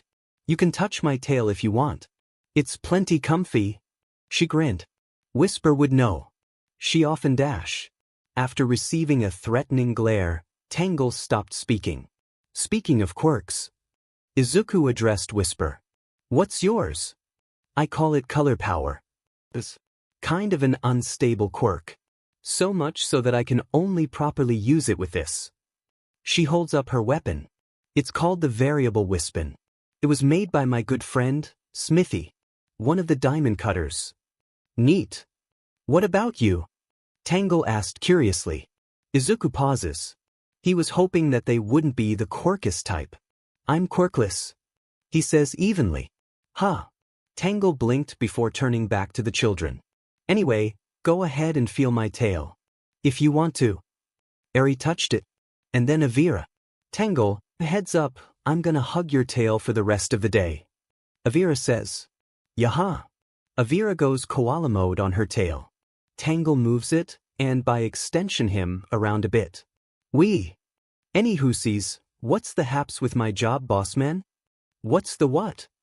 Izuku ignores her interesting language and answers with, anyway, what can you do? I can cook. Tangle says. I cooked for Whisper basically every day, and that was with limited ingredients. So I like to think that I'm pretty good at it. All right. Izuku says. You're probably better than me since I mainly ate junk food and rarely cooked since I lived by myself before I picked up Eri and Avira. You already know what I'm adept in. Whisper says. Need an assassination or something stolen? I'm your gal. Izuku sweats. Is that a joke? She answers with a stare. Anyway, I guess you could be my bodyguard or something. I'll take it. She says. Now, what's the next order of business? I need to develop more anti-shadow weaponry, as well as weaponry against my parents in general. So, for now, unless Shadow appears again, we simply live life. Those words shook Whisper. Simply living as you will was a foreign concept to her. After so much fighting, being able to relax for once was nice. But before that, how about we have dinner to celebrate the arrival of our new friends? Eri cheers. Tangle cheers. Whisper smiles. Avira doesn't do sheet because he doesn't fing eat. Ah, the woes of being mechanical. Avira says, wiping a dramatic tear from his eye. Eri gave him a quizzical look. I'm thinking. Katsudon today. I'll go pick up ingredients. Whisper, shadow me in case I happen to run into a child in danger of being recaptured by a group of villains for an extremely bizarre and/or earth-shattering reason. Michim. I'm gonna ignore that extremely specific sentence and shadow you now. Whisper says. Izuku left the house, and Whisper left through another way. Bakugo was angry. He thought Izuku's absence would be for a day, 3 at the absolute most, but no. The quirkless super nerd had been gone for weeks. Where the hell was he? He had asked around, of course. But no one had a satisfying answer. They all assumed he ran away like a PP, and the teachers figured he gave up on his life. Both of these assumptions were instantly disregarded by Bakugo the instant he heard them. See, unlike them, he actually knew the super. Not personally, but he knew his personality well enough to know he wouldn't pull a stunt like this.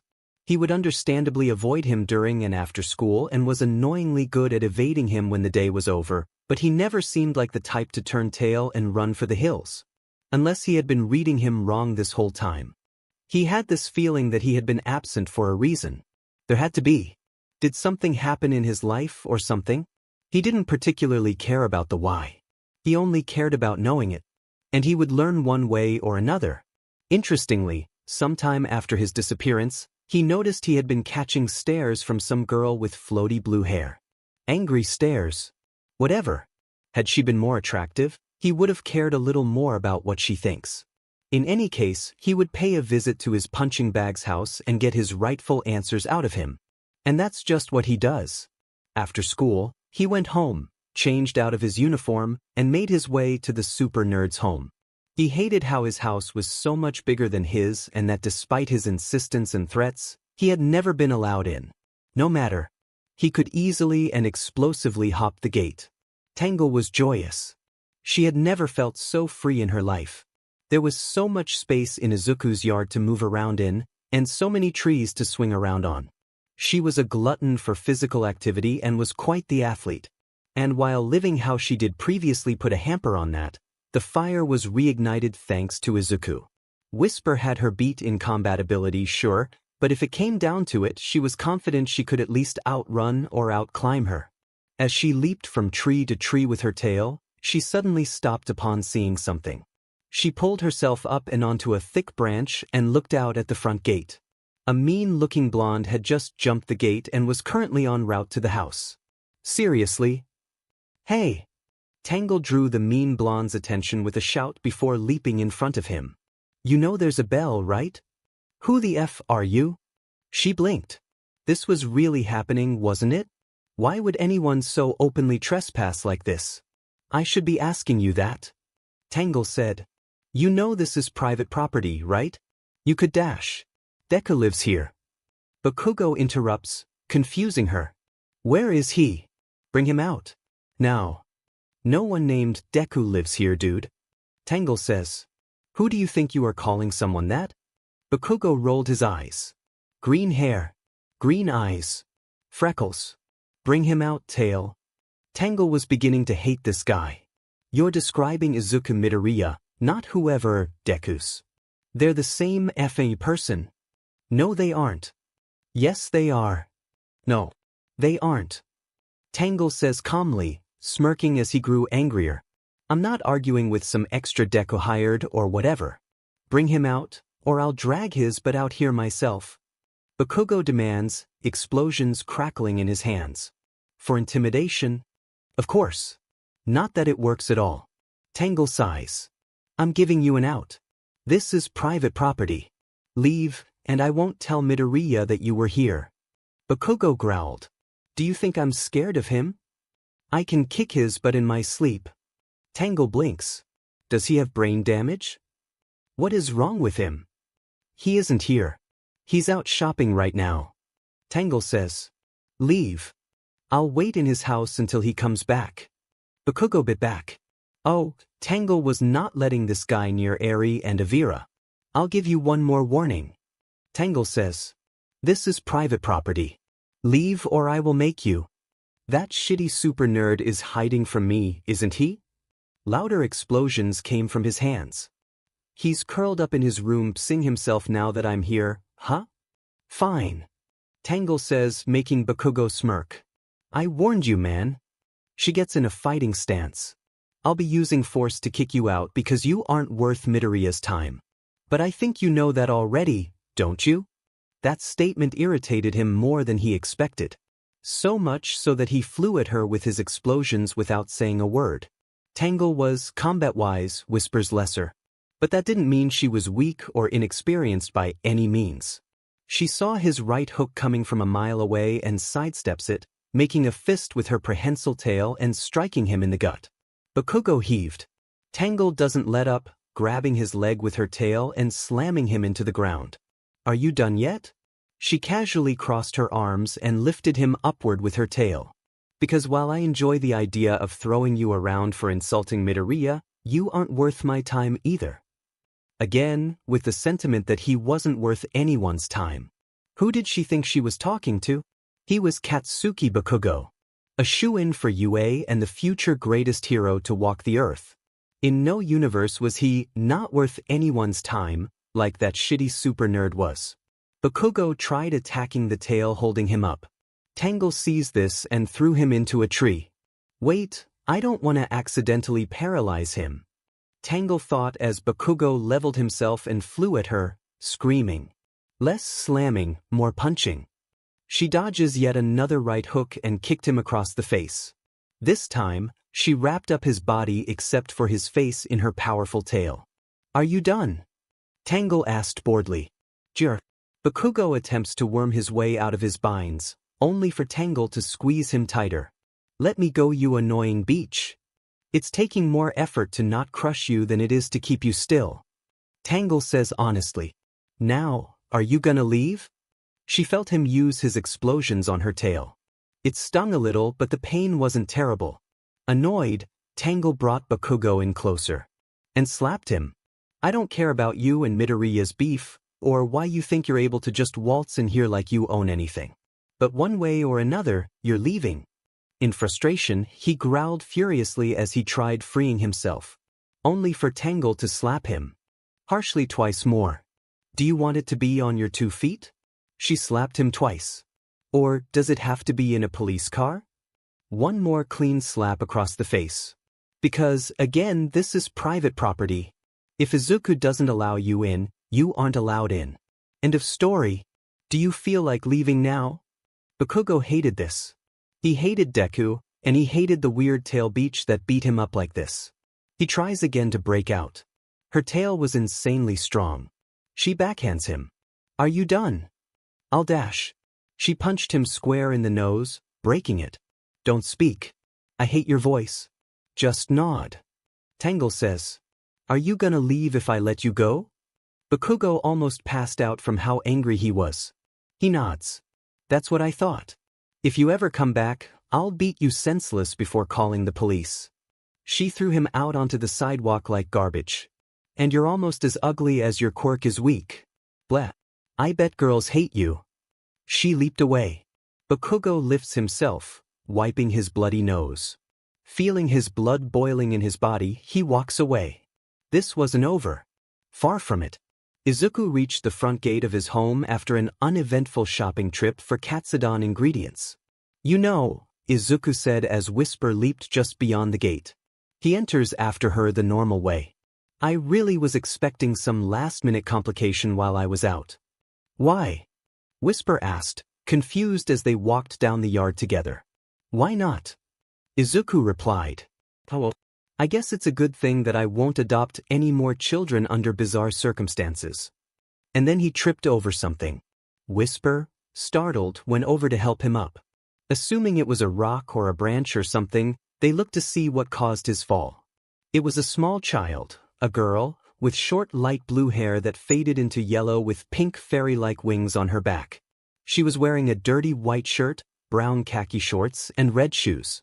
Whoever she was holding a strange green gem that was almost too big to fit in her hand. Izuku looked at Whisper. Whisper looked at Izuku. Man, God damn it, where did that brat go? An adult man with red hair and purple eyes wearing a red suit stomped around a large metal facility. Around him were men and women, with different shades of red hair, in white lab coats searching frantically for something. With their flashlights, they checked every nook and cranny but found nothing. More importantly, where did the conduit disappear to? A scientist shouted. She must have run off with it. Seriously? It was the only one we had. It took so much just to dash. The man in the suit roared before punching a wall. Despite it being solid steel, he made a massive dent in it and shook the facility. He takes a few seconds and a few breaths to calm himself. I don't care how long it takes. Search the entirety of Angel Island, tear it apart if you have to. Find the brat and the conduit at any cost. And, a scientist gulped. If we can't find either, Mr. Ekid. Ekid glared at him silently. I invested too much time into Project Chaos just for it to fail because you can't find a single child and a gem. This is too important to end in failure. And if it does, he trails off. Just pray it doesn't. If she somehow left the island, I could always try using the master conduit to find her. A female scientist, startled, tripped on her words. But the master conduit is what powers the whole island. It's what's keeping it floating. If you use it, dash. Ekid glared at her. If you don't want me to use it, and if you want the Chaos Enforcers to survive, then find the brat and bring her back to me. In the meantime, I'll be at the Master Shrine. Inform me if you find anything. After he left, the scientists let out a breath. Demon kid. An older one muttered tiredly. Always causing problems for us. In a daze, she stirred awake. She was in a bed.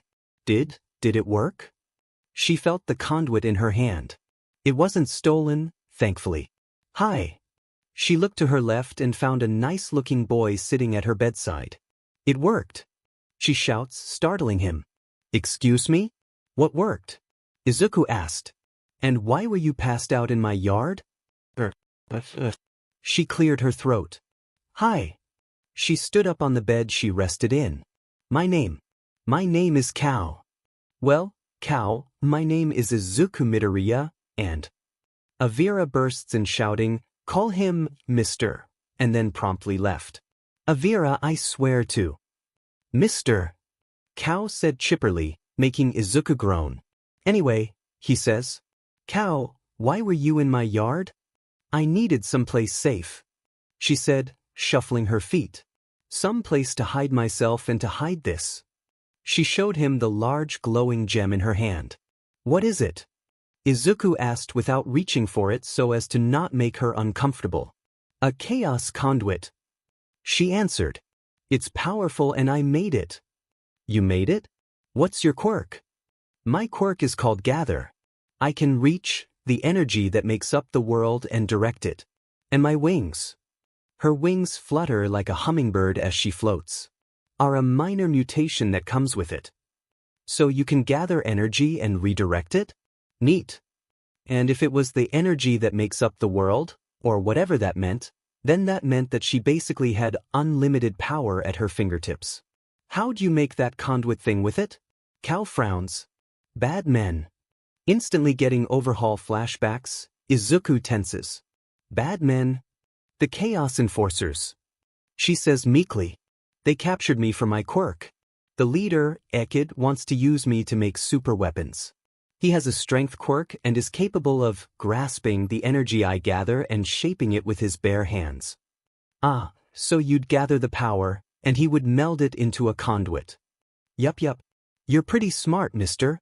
Ekid wanted 7 total, but after making the master conduit, I wanted to leave as fast as possible. So after making this one, I used it to teleport here. Teleport? Izuku asked. You can do a lot of stuff with enough of this. Energy. Cow states. Well, if you want to stay here, you can. Izuku smiled a little as Cow hugged him. Thank you, mister. I promise I won't be a burden. Clearing his throat, Izuku said, as you heard earlier, there are other children here. One other and the one who burst in. Cool. Can I meet them? Of course. But first, we have to put that conduit thing away. Izuku and Kao place the gem in a small safe and slide it under Izuku's bed. Then, Izuku has Kao change out of her old clothes, borrowing Aries, who he had bought an excessive amount for. Then, they go down to the living room to meet everyone. Hi, I'm Kao, and I'm 6 years old. Kao waved her hand high, smiling wide. Let's be good friends. Avira pouted at her bubbly personality. Being extroverted is my thing, you hack. Yeah, he says. I'm Avira, by the way. I like your wings. Eri says in a reserved manner. I'm Eri. And I like your horn, Eri. Kao says, hovering a little to show off her wings. Ah, you're like an adorable little fairy. Tangle cooed. I'm Tangle. Whisper. Whisper introduced herself. Why? Kao whispered. Avira and Izuku snickered. Eri turned away, smiling. Tangle just laughed flat out, rolling on the floor and everything. And Whisper looked down. Whisper is her name. Izuku clarified. Speaking of, you'll have to look into introducing yourself better next time. Right. She said shamefully. So, what's your deal? Avira asked bluntly. My deal? Yeah. How'd you get Izuku to adopt you? Well, I wouldn't say I adopted any of you. Izuku said. More like, you just live here now. That aside, Avira said dismissively. I basically kind of virtually broke into this here house. He caught me almost right away, and now here I am. As for Eri, apparently her story is so bad that it's better that I don't know it. All I know is that villains who are now dead were involved. Kao looked at Eri. You too. Eri tilts her head. Too. Bad men made me help them make super powerful and dangerous mystical gems. Kao states. It was absolutely horrible, but I didn't like them or what they were planning, so I teleported here with the one I made. And now it's safe. Avira raised a brow. Like, here specifically, or? Not specifically, no. I wanted to be somewhere safe, and by sheer luck, I wound up here. Avira gave Izuku a look. Are you sure you don't have a quirk? I'm quite sure. Izuku says. I was in denial for a while, so I learned how to do multiple tests for quirks and performed them on myself thousands of times. No quirk. Avira deadpanned. I believe you, it's just. He eyed Kao. Never mind. Izuku, assuming he was just surprised, left it as is. Oh yeah, there's something you should know, Midoriya.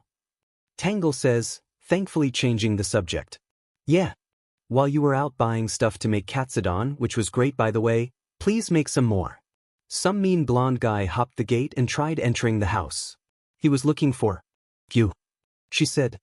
He called you Deku. Izuku's expression unsettlingly shifts. Really now?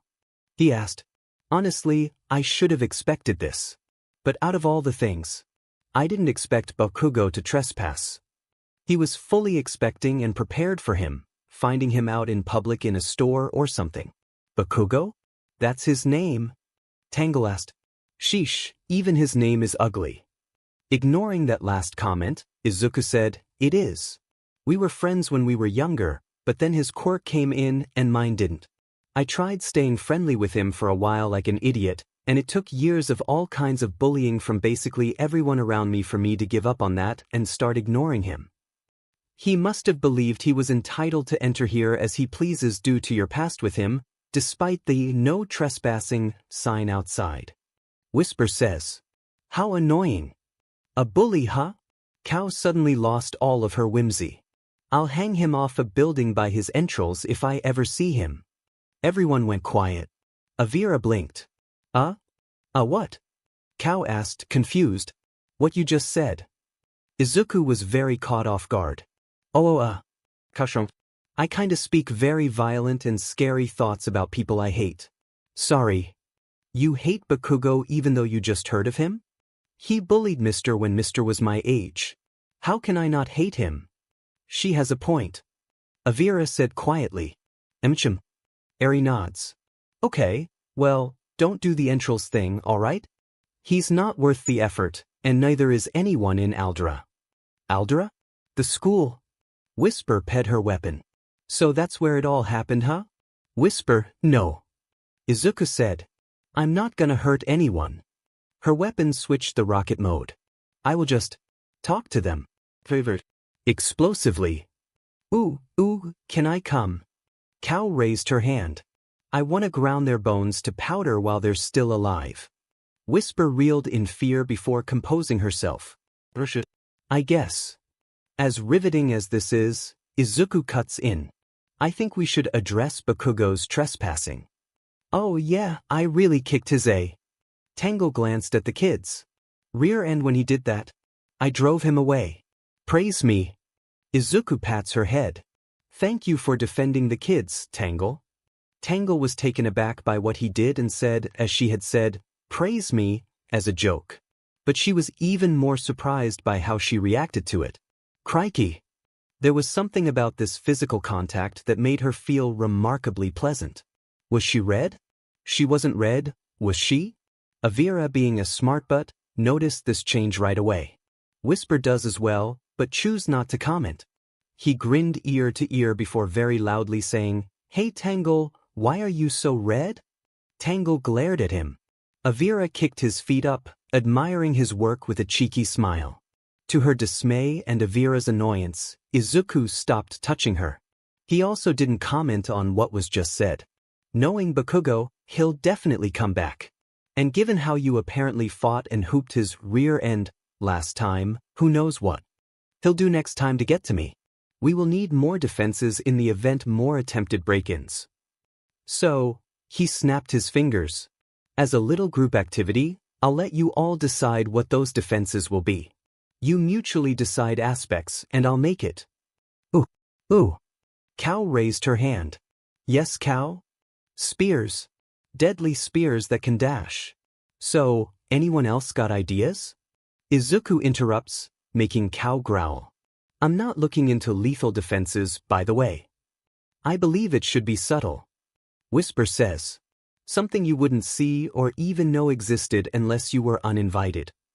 Camouflage. Izuku, pulling a notebook from nowhere, jots that down. The yard is big, so unless you were entering from somewhere you shouldn't, you won't encounter it. Laser eyes. Cowsit. Instant annihilation of the putrid creature who dares dash. Sleeping gas. Eri interrupts nervously. If the bad person who trespasses in is put to sleep, they won't be dangerous anymore. And then you could tie them up or something. I can make some sleeping gas, no problem. It should be scary. Cow shouts. If it's scary and appears out of nowhere, the intruder will be so caught off guard that they won't be prepared for the gas. Izuku blinks. You know, you're actually right. If I just make the gas appear via motion trigger or something, it can be avoided or accidentally triggered by a friend.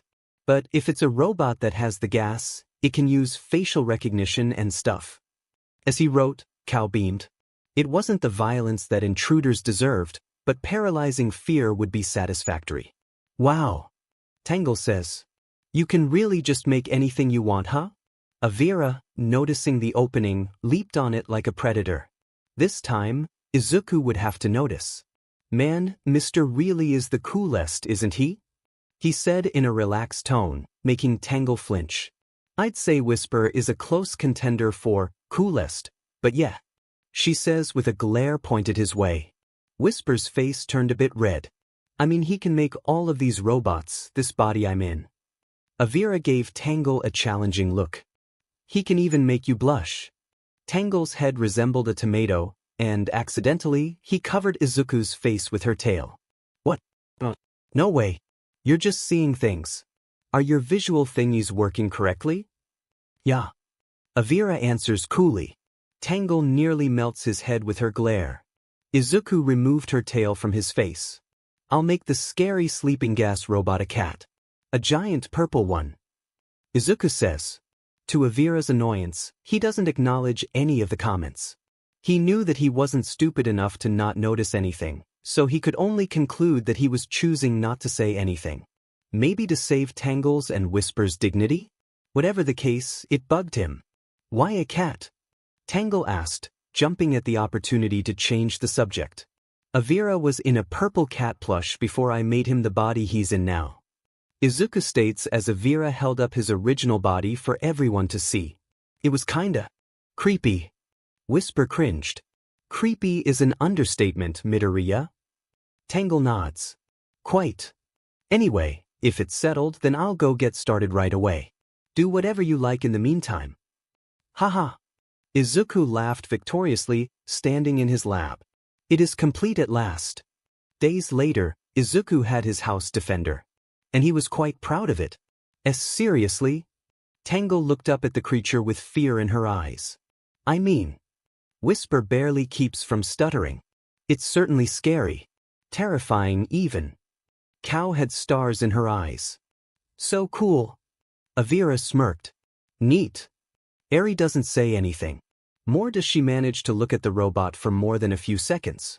Everyone. Izuku gestured to the towering mechanical cat beast. Meet Apex. Apex was a giant dark purple-furred cat. Its spine and ribcage were visible through said fur. It had a permanent, wide, toothless smile and white eyes as well as a yellow crescent moon hanging from its neck. Perhaps the scariest part about Apex was that it was quiet for its size. Too quiet. He didn't say anything to them. All he did was stare. He's currently downloading your faces into his database. Once finished, he raised his head and looked at Izuku. Go outside and guard the house. If you detect an intruder with malicious intent, knock them out and bring them here. Apex nods, walking off and, to the shock of everyone, turning invisible. They could barely even hear his footsteps. Apex is a stalker. An apex predator. He pauses. Everyone deadpanned at him, making Izuku sweat. He has several abilities, such as camouflage and the sleeping gas. He also has excellent hearing and can detect vibrations in the ground. Because he hopefully won't be active most of the time, his already extremely long battery life will be lengthened considerably by him conserving power. Nice. Whisper says. Apex eases my concerns for the house's safety, despite how uneasy he makes me. Can he talk? Avira asked. He can, but like Metal Sonic, Izuku pats Metal's head. He won't be chatting too often. The Master Conduit. It was the first one of its kind, and it was also the biggest and most powerful one. Cow, after being forced to make it, was also made to believe it'd just exist to keep Angel Island floating. But Ekid planned otherwise. If things ever went awry, it'd also be a contingency, not only against the other conduits, but also to track them in Cow. So, after failing to find and retrieve her, Ekid resorted to Angel Island's battery despite the protests of his underlings. He placed his hand on the large gem and closed his eyes, trying to use it to track the conduit and, by extension, Cow. The island began to destabilize, and to everyone's horror, as Ekid used the master conduit, the island began to fall. Screams could be heard across the island. But Ikeda remained planted firm and concentrated. He began sweating, but then, right before the island landed in the water, he removed his hand from the gem. Some people died, while others were horribly injured from the fall. But Ekid didn't care. So you're in Mizudafu, Japan, are you, child? Ekid asked no one, chuckling victoriously. Chuckling is something he usually didn't do, as he'd rather flex his muscles. Not for long you are. I'll retrieve you personally. Flying. Cow heard a knock on the door of her room, which was filled with blue and pink decorations. She gets up and opens it, and, Hi. Avira says. Hello. So you can fly, right? Yeah. Can you take me flying? Avira asked hopefully. Cow thinks about it before shrugging. Sure. Cow leaned forward, her wings fluttering as she hovered off of the ground. She picked up Avira by the arms. Wow, you're lighter than I expected. She says. I watch my weight very carefully. Avira joked. Cow took him outside, and then they went flying around the house and through the trees. Whee! Then a small bird hits him in the face. Ow! After a dozen laps around the house, Cow puts him back in front of the door. Okay, that's it. My wings are tired. Oh, right. I forget that organics get tired. Avira says smugly. Teehee. Cow's eyebrow twitched. So funny. You're absolutely hilarious. Thank you, thank you. Avira says, bowing sarcastically. Anyway, see ya. Have a good day. I hope your day is. Love you too. Avira winked before dashing away. The cow was given a top-secret mission of great importance from Avira. She was as curious as he was, so she listened to his instructions. While Izuku was checking up on Samurai and making repairs when necessary, she walked into his lab. "Whatcha doing, Dad?" Izuku does a spit take despite not having anything to spit out. Cow smirked. "Oh. Hi, Cow." Izuku stiffened as he turned around. "I'm just giving Samurai a tune-up." She nods. Continue on then. She leaves. Izuku sighs. Did she mean to call me that? Was it an accident? No, she sounded too casual about it. Whatever the case, he had a tune-up to finish. So he got back to it. Eri was given a top-secret mission of great importance from Avira. She felt a little nervous doing this, but Avira was very persuasive when he wanted to be. For a robot, he had some shockingly powerful puppy eyes. While Izuku was in the kitchen on his phone, Eri walked in. "Hi, Dad." Izuku stiffened. "Eri." Louder than he wanted to be, he cleared his throat. But he was still shocked. "I mean, what's up, Eri?" "A direction." She said. "Anyway, what are you doing?" "Tangle's testing a recipe for apple pie. I'm watching it for her while she's out in the yard." Izuku explained whilst shaking slightly. Eri didn't show any excitement. "Oh, cool." As soon as she turned, she beamed but calmly said, "All right, bye." Bye. Izuku slapped himself internally for stuttering as Eri left. What is going on today? Avira had a vision. A grand one. Izuku, the most important person in the world to him, wasn't happy enough. And no, this wasn't his opinion. It was a completely irrefutable fact. Like how the earth was round, or how that one book in Izuku's library, Green Martyr, something or whatever it was called, was completely god-awful garbage. Why he had a book like that and why people willingly read something so abhorrent, he'd never know. In any case, Avira assessed that Izuku was relatively unhappy due to his terrible family. His mother and father were villains, and the people around him treated him horribly for his quirklessness. As a result, he became closed off to the point where he likely never even smiled until he showed up. The solution to the lack of smiles? Why, a better family, of course. Izuku already had everything already. The children, himself, Eri and Cow, and the potential mothers, Tangle or Whisper or preferably both. All that was needed was a few good pushes in the right direction. Hell, Tangle already blushed around him once, and it was only a matter of time before Whisper did the same. He would make Izuku happy even if it was the last thing he did. He deserved the world, and he would give it to him. Avira knocked on his door. "Come in," Izuku said, sounding oddly tired. Avira walks in and sees Izuku doing calisthenics in his room. "Whatcha doing, Dad?" Avira asked, smirking as he sputtered before falling on his face. "I'm exercising. After seeing how active Tangle was, it inspired me to start working out as well." Izuku explained. Instead of leaving after like the girls, Avira stayed a little longer. "Say, you seem a little nervous. Why is that?" "Well, it's..." Izuku sighed, sitting up the floor and wiping sweat off of his face. "All of you kids called me Dad today. Cow, Eri, and then you. Is it a problem?" "And no, it's just, I'm a little young. And I just thought you'd see me as an older brother or something. You take care of us," Avira says. "Like a father does. So, logically calling you Dad makes the most sense." I know. It's just..." Izuku couldn't say anything. "There's something I like about being called that, and I really like being admired by you kids. It's just... Is someone like me really worth it?" "Of course you are," Eri shouted, shoving past Avira and making her presence known. Izuku jolts, leaning back as she angrily stomps toward him, pouting. "Eri? Wait, how long were you standing out there?" "You're my dad." She stamped her foot. "You're our dad. Cow's, Avira's, and mine. And that's final. But I'm not father material. I'm just Dash. Final." She interrupts, sitting between his legs and hugging him.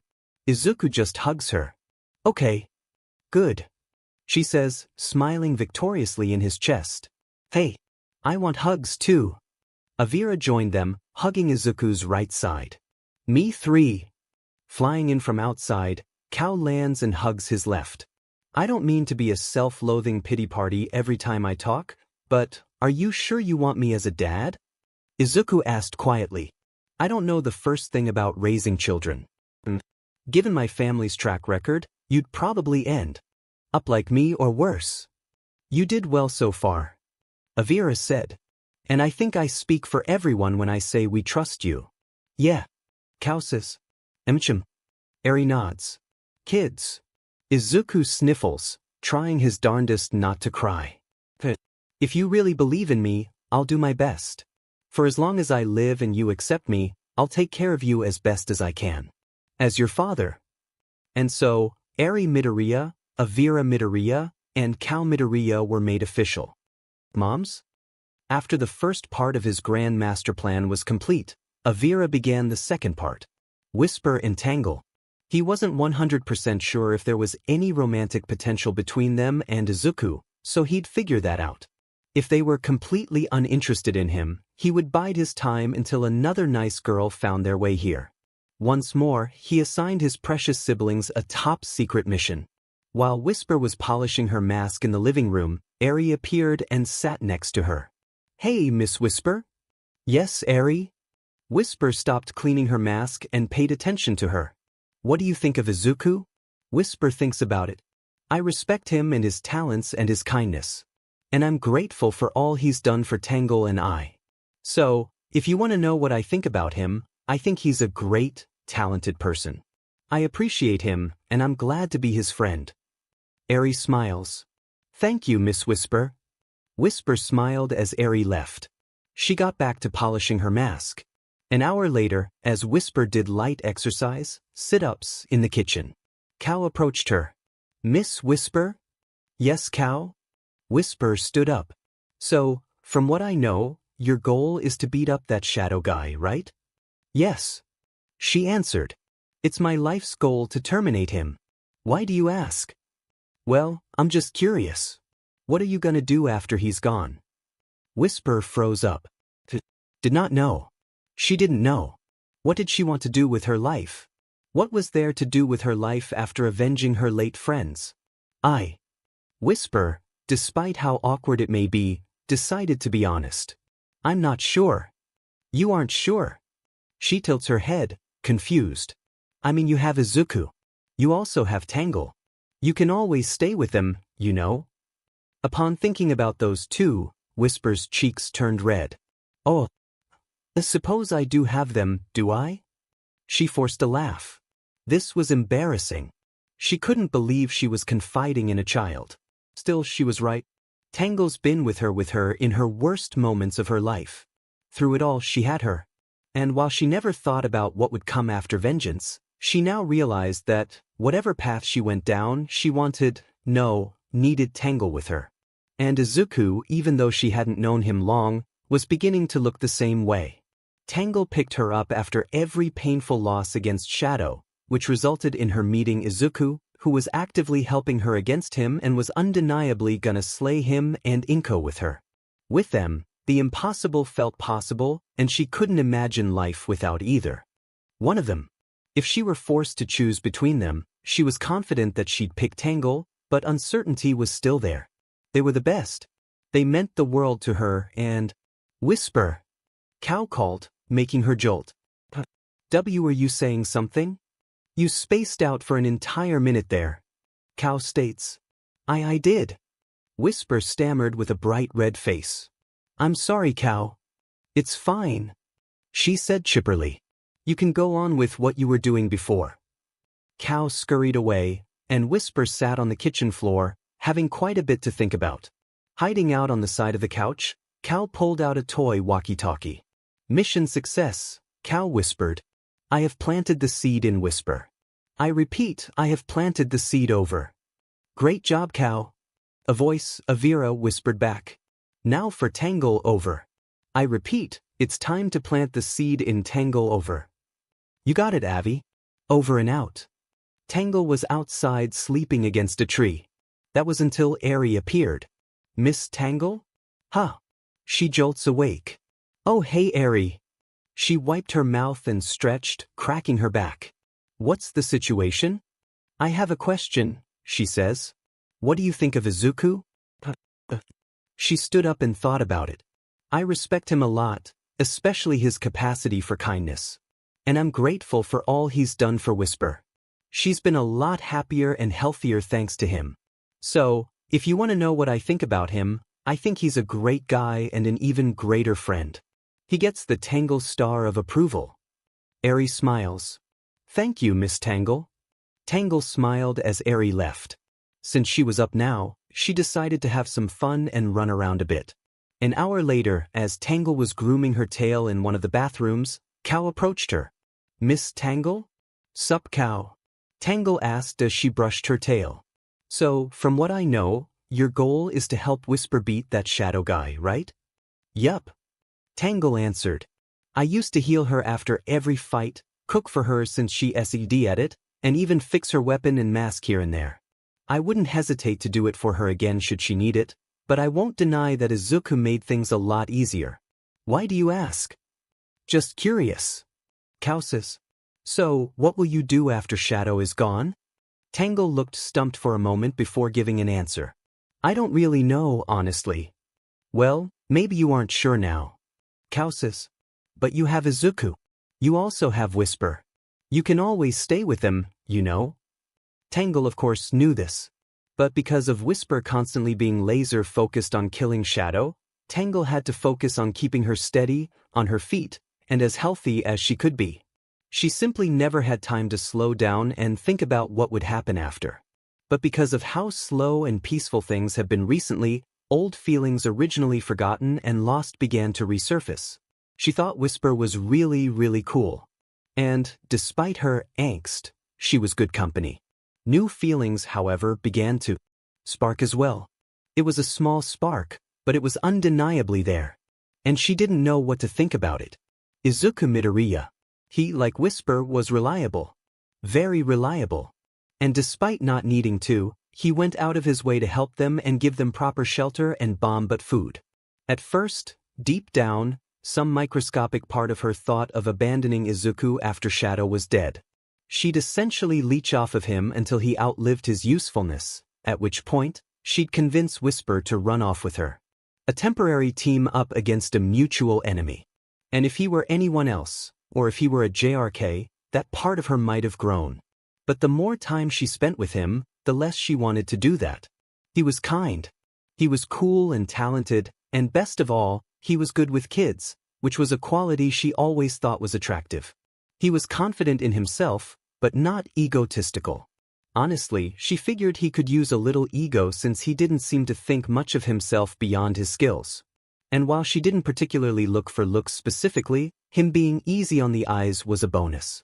She didn't know how much she liked freckles until now. She really didn't know how to feel about this. She was quite fond of Izuku, but she also liked Whisper a lot. And while she thought that, if given the choice, she'd choose Whisper easily, Izuku made things complicated. It was weird. This was weird and… Miss Tangle? Tangle jolts. Realizing she spaced out thinking about Izuku and Whisper, she turned red. Oh, look at the time. She looked around for a clock, but there wasn't one. She looked at her wrist, she wasn't wearing a watch. She was fumbling. Quickly brushing her tail, she threw the brush back into the cabinet and leaped over Cow. Gotta go, B. She disappeared downstairs. Cow smirked, pulling out her walkie-talkie. Mission success, she whispered. I have planted the seed in Tangle. I repeat, I have planted the seed. Over. Great job, Cow. Avira whispered back happily. You and Eri are free to relax now. The mission is over. I repeat, you and Eri are free to relax now, and the mission is over. It's been a pleasure working with you, brother. Over and out. New metal. Izuku noticed that Tangle and Whisper had been acting odd for a few hours. Out of the blue, both of them at the same time, had just shown up in the lab and silently watched him work. Usually they left him be and did their own things. So why were they acting like this? Well, he concluded that that could be a possible reason, but that had a small chance of being true, while on the other hand, there was a massive chance he could be reading them wrong. And if he confronted them about it, things had a massive chance of uncomfortably shifting in a bad way. He wasn't some dense moron. He was just. The possibility flattered him, truly, but the possibility of screwing up the only real friendship he had terrified him.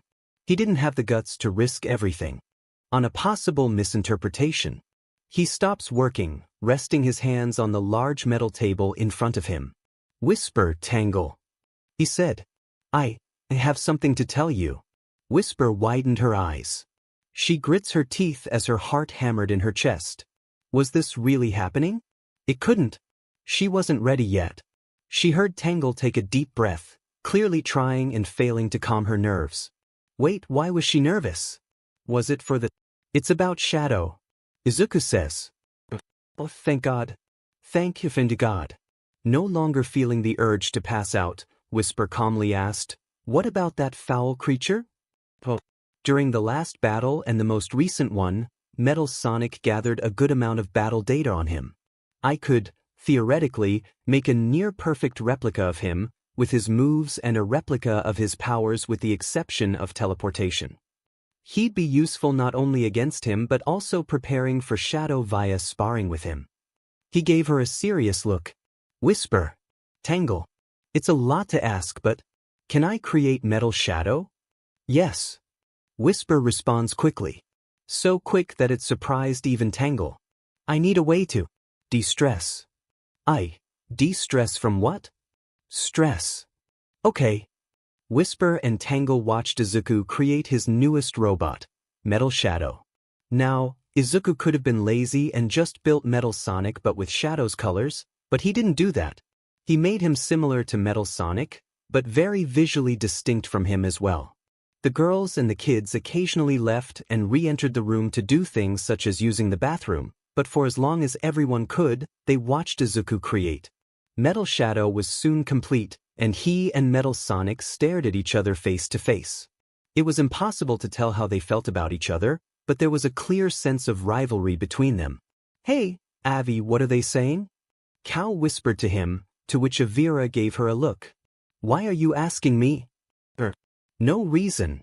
Overhaul was gone, and as far as Izuku knew, no one outside of Aldra recognized or knew him. So, it was time for Eri to genuinely experience the outside world. At least, that was what Izuku wanted. But he was worried about Bakugo. There was a possibility that, by some horrible slide of bad luck, he'd accidentally run into him. If I run into him and he starts acting crazy in front of Eri, I'll actually go out of my way to ruin his life. He didn't want to be bothered with Bakugo. He wanted him to ruin his own life. But he was more than willing to go there if he pushed him far enough. Hero potential be dmed. Now that I think about it, the hero potential excuse is complete garbage. If he yells and bullies people, he has zero hero potential. PRD. But, of course, he had a powerful quirk. And that made him a shoo-in for heroism, apparently. But enough about that. That's enough. Whisper and Metal Shadow stopped fighting. The former was tired and bruised while the latter was visibly damaged all over. That's your 12th fight, Izuku said, tossing Whisper a bottle of water. I'm surprised at how durable you are. Whisper blushes. I don't go down easy. Especially at the prospect of impressing him or Tangle. I've been doing this for years. Neat. Izuku says as he begins repairs on Metal Shadow.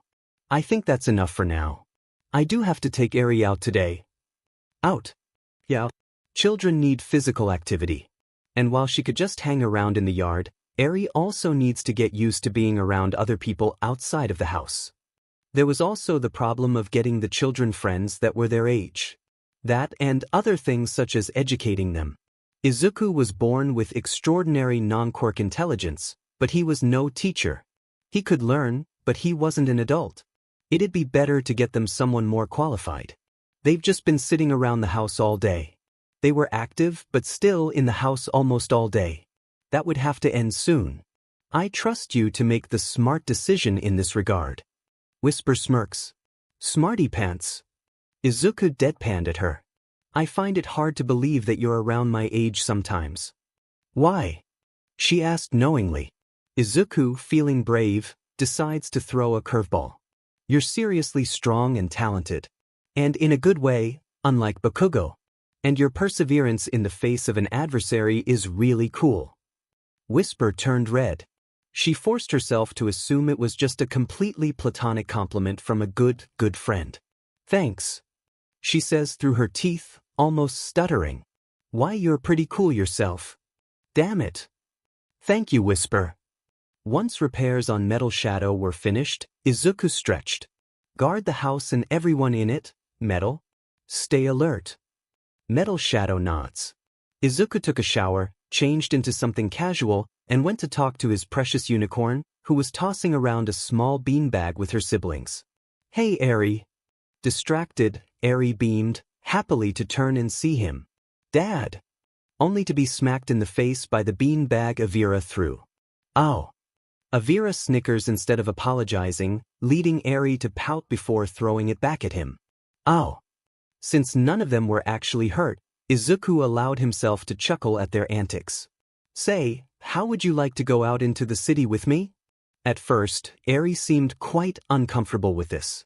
But then she remembered that Overhaul was gone. But then she remembered Bakugo. All in all, she was conflicted. But not conflicted enough to refuse. Okay, Dad. If you're worried about Bakugo and other bad people attacking us, Izuku held up his wrist, showing her his strange black wristband. He held up 2 fingers, and the wristband turned into a stun baton. Don't. Do you have a permit for that? Avira asked. I have permits for a shocking amount of things. Izuku's stun baton turned back into a wristband. Besides, thanks to quirks and everyone focusing on them, weapon laws have relaxed a bit. And besides, even if he didn't have permits, Izuku had money. And with money, consequences didn't exist. Oh, and I also have this. He shows up a can of pepper spray. Good old blindness in a can. Oh, and by the way, don't call me Dad in public. Izuku says. We don't need anyone asking questions. With that, Eri felt comfortable enough to leave with him, walking close at his side. Hey, Deku, big brother. Eri says with excited steps. Can we get a beanbag chair?